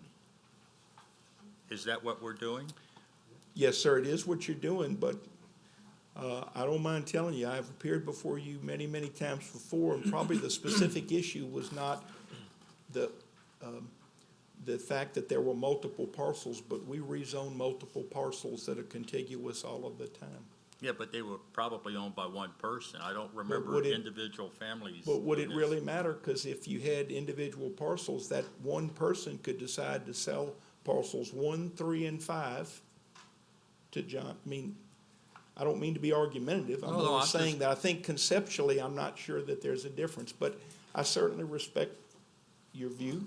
I have trouble wrapping my mind around certain things in life, and I think I hear what you're telling us, and I respect that. So, I'm just, it's just taking a group and making it one, but there's no agreement between the group that they are a one. I'm sure you're aware of this, but obviously all 9 signed the application, the ownership application, and they're all petitioners in this case. It doesn't go beyond the change of zoning, but I do want to make sure that you're aware that your requirements say that not only can any one petition, but you must have the concurrence of all of the property owners and their notarized applications that were submitted in that regard. Okay, thank you. Yes, sir. Commissioner Randolph. Let your wife be more excited. But I just want to commend, this had to be a very good managerial, strategic plan to bring all these different property owners to come to a consensus to do something like this. And I just wanted to commend you all. On the contrary, I think it's a good idea. It's unbelievable that you can get that many different property owners to form a consensus that this is where we want to go. So I like that idea. Thank you for your and I fully comments. support it. Commissioner Crawford. Hang on, Jim.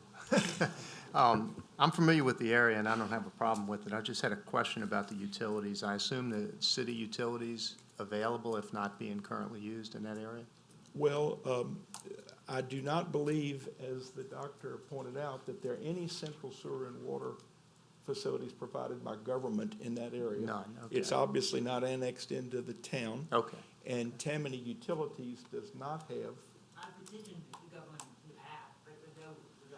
But, so one of the things that I hope, and thank you for the cue, I should have mentioned this earlier though, but I think that as there will be new and consolidated development in that area, we're gonna find that whether it's the public sector or the private sector, there's likely to be central utility facilities, which we know provide safety as it relates to firepower. It provides presumably better quality for drinking, but perhaps more importantly, it's a more efficient and environmental friendly discharge of treated effluent. And so let's hope that this is the kind of thing that might allow those services to expand to that area. Okay, thank you. That's it. Any further comments? All right, we have a motion and a second on the floor. Any further discussion? Please vote.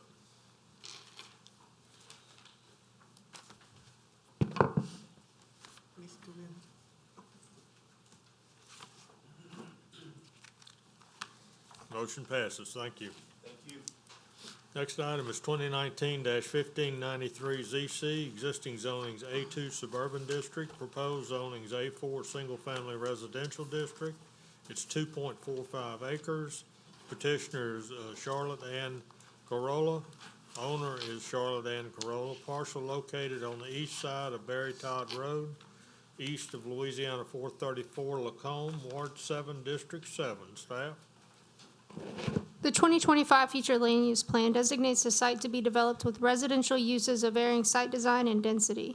Staff does not see any compelling reason to recommend approval of the request, considering the site is flanked by existing A2 suburban residential zoning designations to the east and south of a petition property. Staff would like to recommend denial. Thank you. Is Ms. Corolla in the audience? Please come forward and state your name and address, please.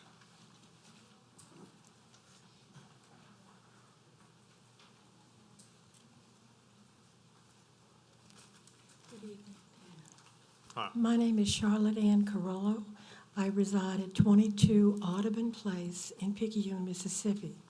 And I come before you tonight to ask for the rezoning from A2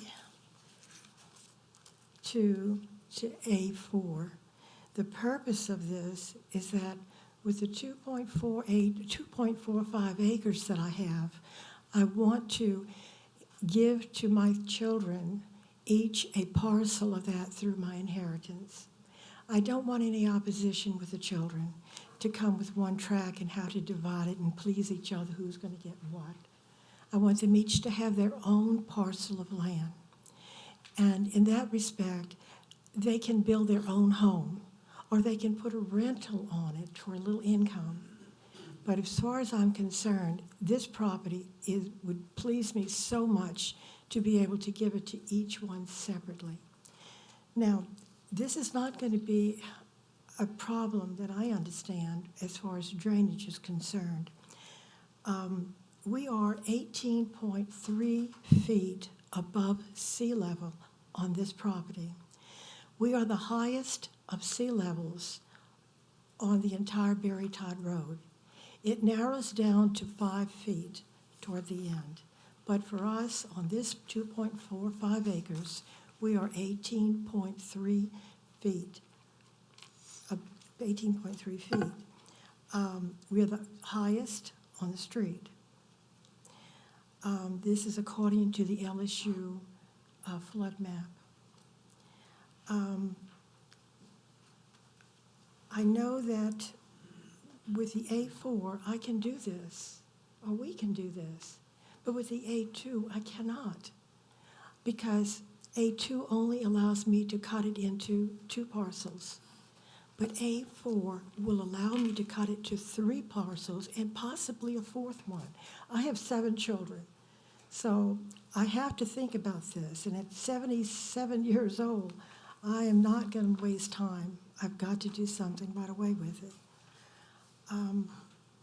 I don't know what else to say. I just... If you have questions. Okay, thank you. Let's see if anyone else wishes to speak in favor. Anyone in the audience wish to speak in favor? Come forward and state your name and address, please.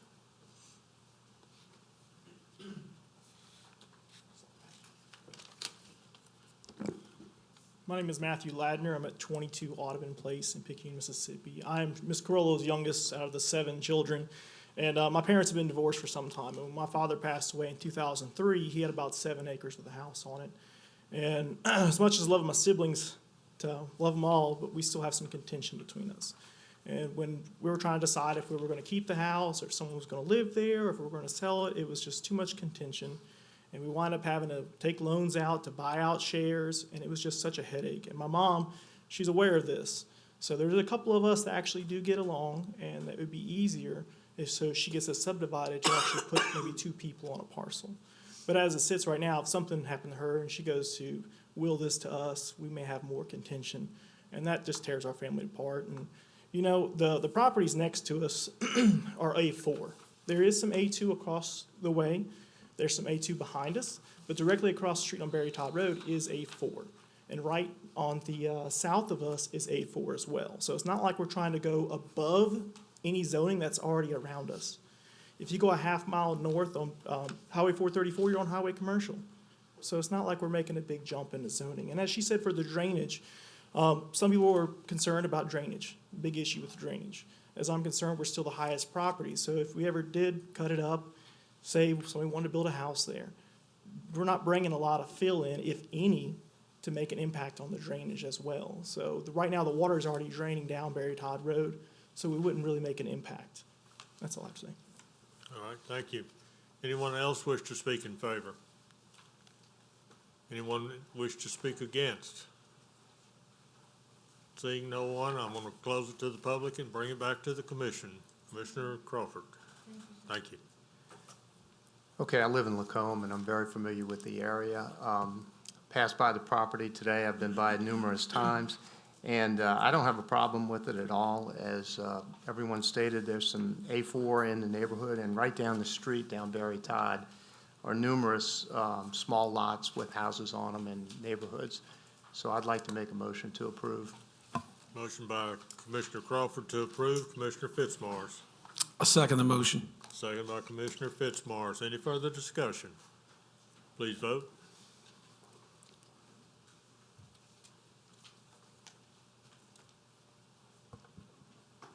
Motion carries. Thank you. Next item is 2019-1594-ZC, existing zonings A5, two-family residential, and MD1 medical residential district. Proposed zoning A5, two-family residential, 1.74 acres. The petitioner is Lusk Management LLC, Blake Lusk. Owner, Lusk Management LLC, Blake Lusk. Parcel located on the south side of Hickory Street, east of US Highway 190, Service Road, Covington, Ward 4, District 5. Staff? The 2025 future land use plan calls for the area to be developed with planned districts with mixed uses at varying densities and conservation areas. Staff does not have any objection to the requested A5 suburban district, considering the site is surrounded by a variety of residential zone districts, and the requested zoning change would correct what is currently a split zone lot. Staff would like to recommend that the request for an A5 two-family residential designation be approved. Thank you.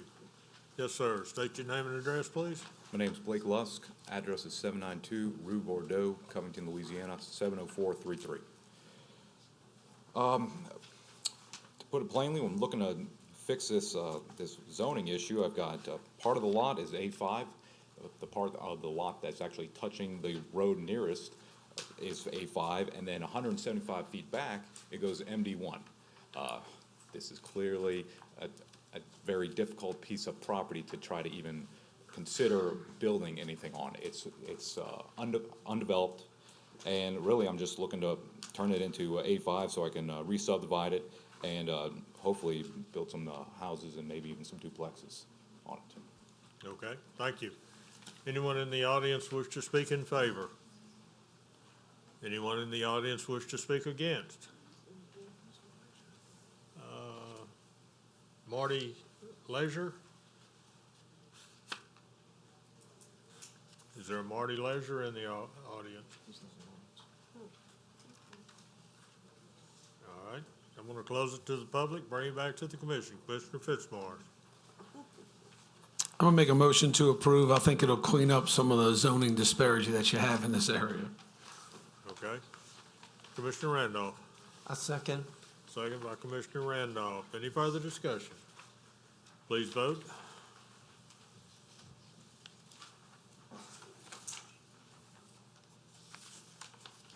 Motion carries. Thank you. Next item, 2019-1595-ZC, existing zonings A4 single-family residential district, proposed zonings A4 single-family residential district and manufactured housing overlay. It's 0.61 acres. The petitioner's Shannon Roussel. Owner is Cynthia Rankins. Parcel located on the south side of Arthur Road, west of Hill Street, east of Rose Street, Covington, Ward 3, District 2. Staff? The 2025 future land use plan calls for the area to be developed with residential uses that vary in site design and density, including manufactured homes. Staff does not have any objection to the request and would like to recommend approval.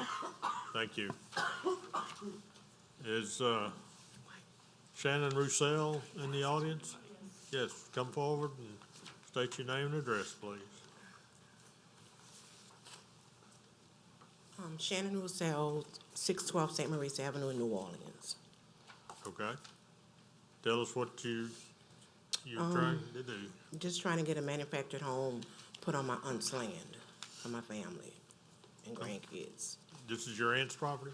Yes. Okay. All right. All right. Any further comment? No? Okay. All right. Anyone else wish to speak in favor? Okay, we've got a number. If you want to speak, you need to come up to the podium and. Okay. Okay. All right. Anyone wish to speak against? Seeing no one, I'm going to close it to the public and bring it back to the commission. Commissioner Randolph. Yes, Mr. Chair, with that in mind, I'll make a motion to approve. Motion by Commissioner Randolph to approve. Commissioner Fitzmaurice. Second. Second by Commissioner Fitzmaurice. Thank you. Any further discussion? Please vote.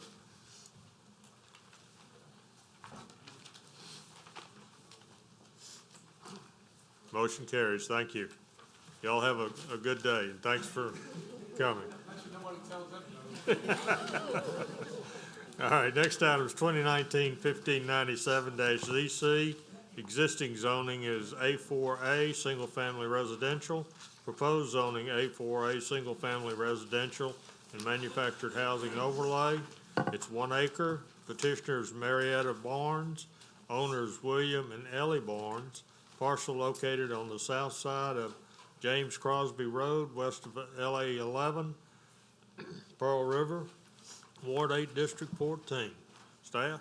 The 2025 future land use plan designates the site to be developed with residential uses that vary in site design and density, including manufactured homes.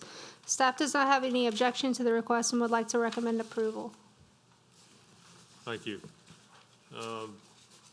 Marietta Barnes, are you in the audience? Please come forward. State your name and address, please. Good evening, Mr. Chairman and the zoning board members. My name is Marietta Barnes. I live on Rickland Drive, Covington. I'm representing my parents, Mr. William and Mrs. Ellie Barnes. They reside at 38438 James Crosby Road in Pearl River. They've resided there in the community over 60 years. At the present address, they've been there more than 30 years. They raised their 4 children. 2 are U.S. Army veterans. 1 works for the Department of Defense. 1 is also a city of Slidell worker. They raised and adopted 2 of their grandchildren and raised until adulthood. They are now having the pleasure in their golden years to raise their first grandson, great-grandson, I must add. I'm asking respectfully the board to please petition your board to recommend changing their zoning to A4 single-family residential and MHO manufactured housing overlay. In their golden years, they're both 78, and they're transitioning from a single-family residence to try to purchase a manufactured home. Again, I respectfully petition the board for this recommendation to rezone. Thank you. Thank you. Anyone else in the audience wish to speak in favor? Yes, sir. State your name and address, please. My name is Julian Carter Sr., resides at 63543 Bolden Road, Pearl River, Louisiana.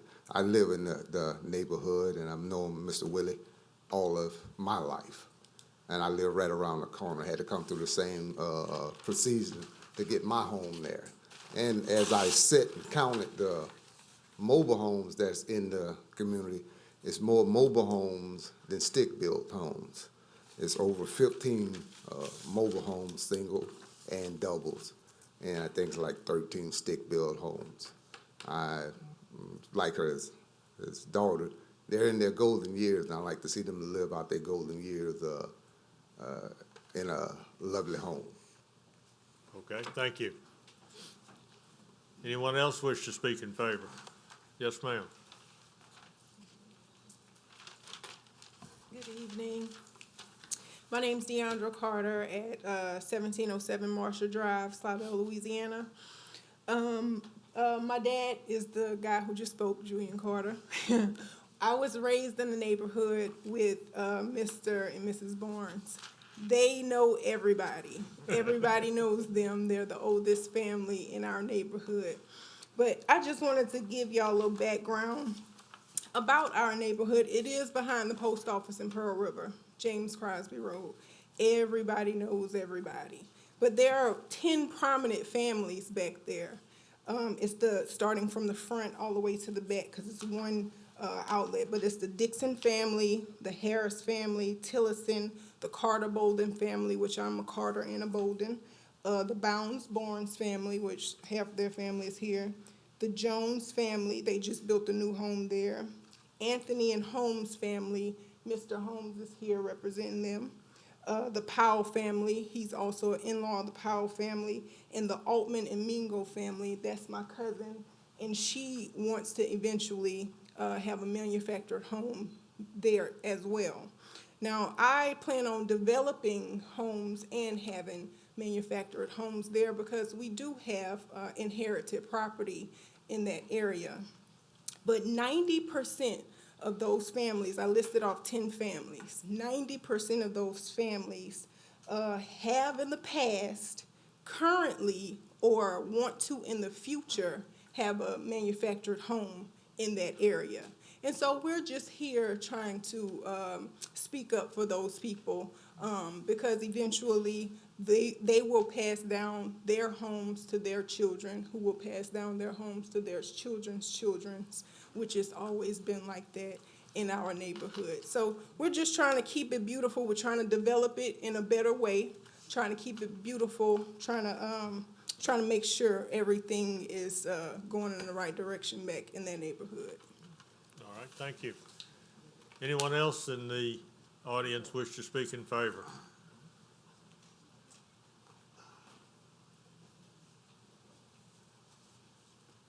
Yes, sir. State your name and address, please. Yes, sir. Good evening.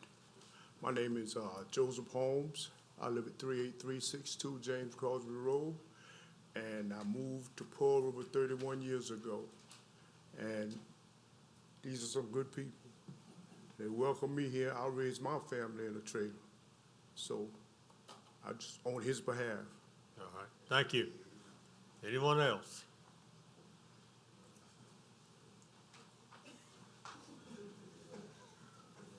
Yes, ma'am. State your name and address. Good evening. My name is Kimberly Altman, and my address is 58089 Jefferson Avenue in Slidell.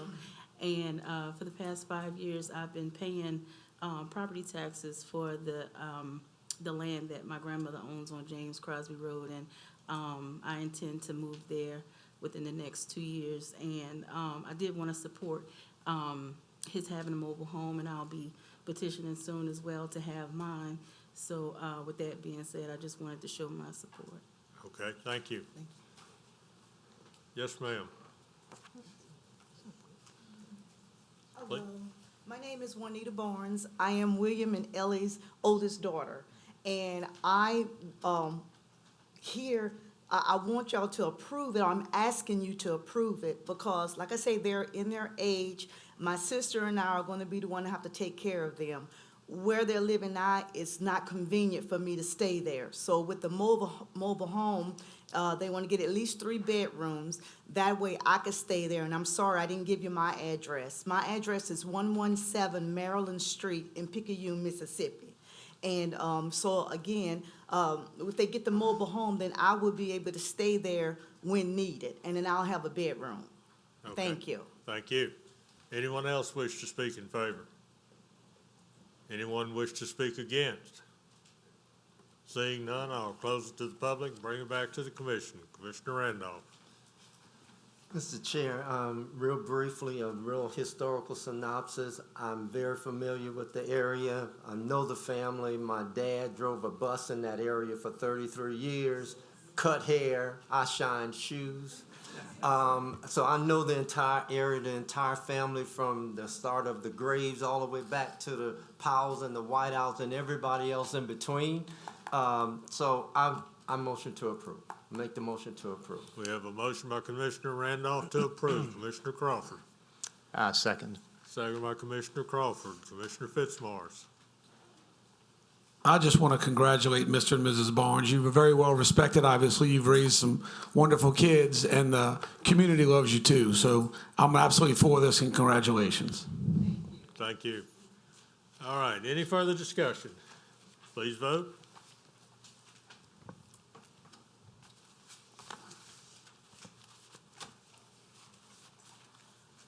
Motion carries. Thank you. Next item is plan review cases. 2019-1627-PR, use office warehouse, corridor, Tammany Trace. Zoning is I-1 Industrial District. Use size is 5706 square feet. Petitioner Jeffrey Shane, owner Rainbow Drive LLC, John A. and Joy M. Foxworth. Parcel located at the end of Rainbow Drive, south of Louisiana 36, Covington, Ward 2, District 3. Staff? The petition property was rezoned from A3 Suburban District to I-1 Industrial District in January of 2019. The petitioner is proposing to utilize the existing almost 5,000 square foot warehouse located on the site for specialty food processing, which is a permitted use under the current I-1 Industrial designation. You'll note that you have two separate reports for this, one of which was written September 30th and includes several variances that the applicant was asking for. We've since worked with Mr. Shane to kind of correct those variances and come into compliance to the best of his ability. So for our recommendations, one, per section 130-1815, the planting area abutting the Tammany Trace shall be a minimum of 25 feet. The existing building is currently located between 1 foot and 5 feet 5 inches from the south property line. So the applicant is requesting to reduce the required 25-foot setback to 1 foot where the building encroaches the required buffer. Staff feels that this condition is existing to the site and therefore necessary for the occupation of the building, and recommends that the variance be granted where the building is currently located, while the required setbacks and landscaping be adhered to otherwise. Two is per section 130-1976, the first 25 feet from the front lot line shall be the landscape street planting area. Again, the existing building is 20 feet 4 inches from the front property line, so the applicant is requesting a variance to the street planting area of 4 feet 8 inches. Staff does not have any objection to the request because it's an existing condition. Three, a variance is being requested to maintain a portion of the existing pavement along the front of the building and to use the existing door for loading and unloading. Staff is in favor of this request as the new driveway giving access to the rear of the property and the existing driveway are separated by a landscaped area to ensure that all ingress to the site will be done through the new driveway. A one-way access to the right will allow for delivery trucks to enter the site, and a new driveway for all the truck manufacturing to take place entirely on the property. The applicant has stated that there will be no large trucks utilized in the proposed operation. Four is just that per section 130 Tammany Trace regulations, the facade of buildings having frontage on the trace maintain a facade made of stucco, brick, or wood. The subject building currently has a tin facade, so staff recommends approval of this request as, again, it's an existing condition. Staff is not opposed to all the requested variances as they are the minimum required for commercial occupation of the site. Thank you, Mr. Shane. Yes, Mr. Chair and Honorable Commission, Jeff Shane of the Jones Fussell Law Firm at P.O. Box 1810 in Covington. I have the pleasure of representing Rainbow Drive LLC, Mr. Norman Foxworth, who's sitting with me on the front row this evening. You may remember that we were with you, I guess, 8 or 10 months ago now, seeking the rezoning of this tract from residential to I-1. The purpose, as stated at that time, was that Mr. Foxworth, who's the owner of Dependable Glass, longtime business in Covington, no longer had a need to use the facility for his business and in fact intended to market and try to sell the building. I'm happy to say that the property is under contract, a local business that will be doing food processing all indoor at that location, and in determining what would be needed for the new owner to procure an occupancy permit and an occupational license, it was brought to our attention that even though the property had been rezoned, there were certain deficiencies because of the nature of the structure, how it was built, where it was built, not meeting all the setbacks, etc. With that in mind, staff, we filed, of course, for this plan corridor review because the property abuts the Tammany Trace. It's on the south. Staff gave a very comprehensive staff report, which you have, the initial report listing 11 items. I appreciate staff's hard work and sitting down with us, explaining to us the regulations. I think once we had an understanding, we then could make some changes and modifications to meet and actually eliminate some of the deficiencies that were noted in the first staff report. And I'm very proud to say that of the 6 items listed tonight, really only 4 of which are variance items. Staff either supports or makes it clear to you that they have no objection. So with those things in mind, we request that you grant approval of this plan review this evening, and in particular, those variance items, items 1 through 4, as noted. If any of you have any questions or comments, I would be glad to address them. Thank you, Mr. James. Anyone else in the audience wish to speak in favor? Anyone wish to speak against? I'll close it to the public and bring it back to the commission. Commissioner Seeger. I'd like to make a motion to approve. Motion by Commissioner Seeger to approve. Commissioner Fitzmars. Second. Second by Commissioner Fitzmars. Any further discussion? Please, Commissioner Willie. Yes, do we have to mention the variances in that motion? Pardon? There aren't variances are included. Just, yeah, verbally stated, if you would just want to add on to your motion, Mr. Seeger, to say approval with the variances, if that's what you would like to say. Has written. Yeah, okay. All right. So that's, the motion is with the variances, and the second is with the variances, right? Any further discussion? Please vote.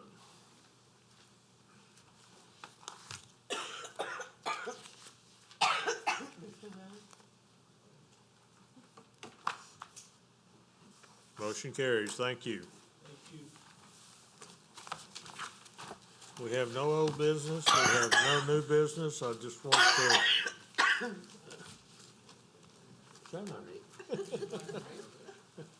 Hey, good thing this thing. I'm first dibs, y'all already come. Oh, yes, yes. We need to appoint a parliamentarian, since we've lost, Mr. Lauren, Commissioner Lauren. It's my, appointment, so I would like to appoint, Commissioner Fitzmars as the, parliamentarian. Any objections to that? Okay. You're now. You're now appointed. I would like to remind those that are remaining that Commissioner Lauren's services are 9 to 11 at Fielding Funeral Home. And, you know, he was a great commissioner. I'm going to miss him. And I think a lot of us will miss him. So, What is the date? Friday, It's Friday, I'm sorry. Yeah. Visitation 9 to 11, the funerals at 11. Yeah. All right. Do I hear any other comments? Motion to adjourn. Motion to adjourn. That's the comment I was looking for. Thank you.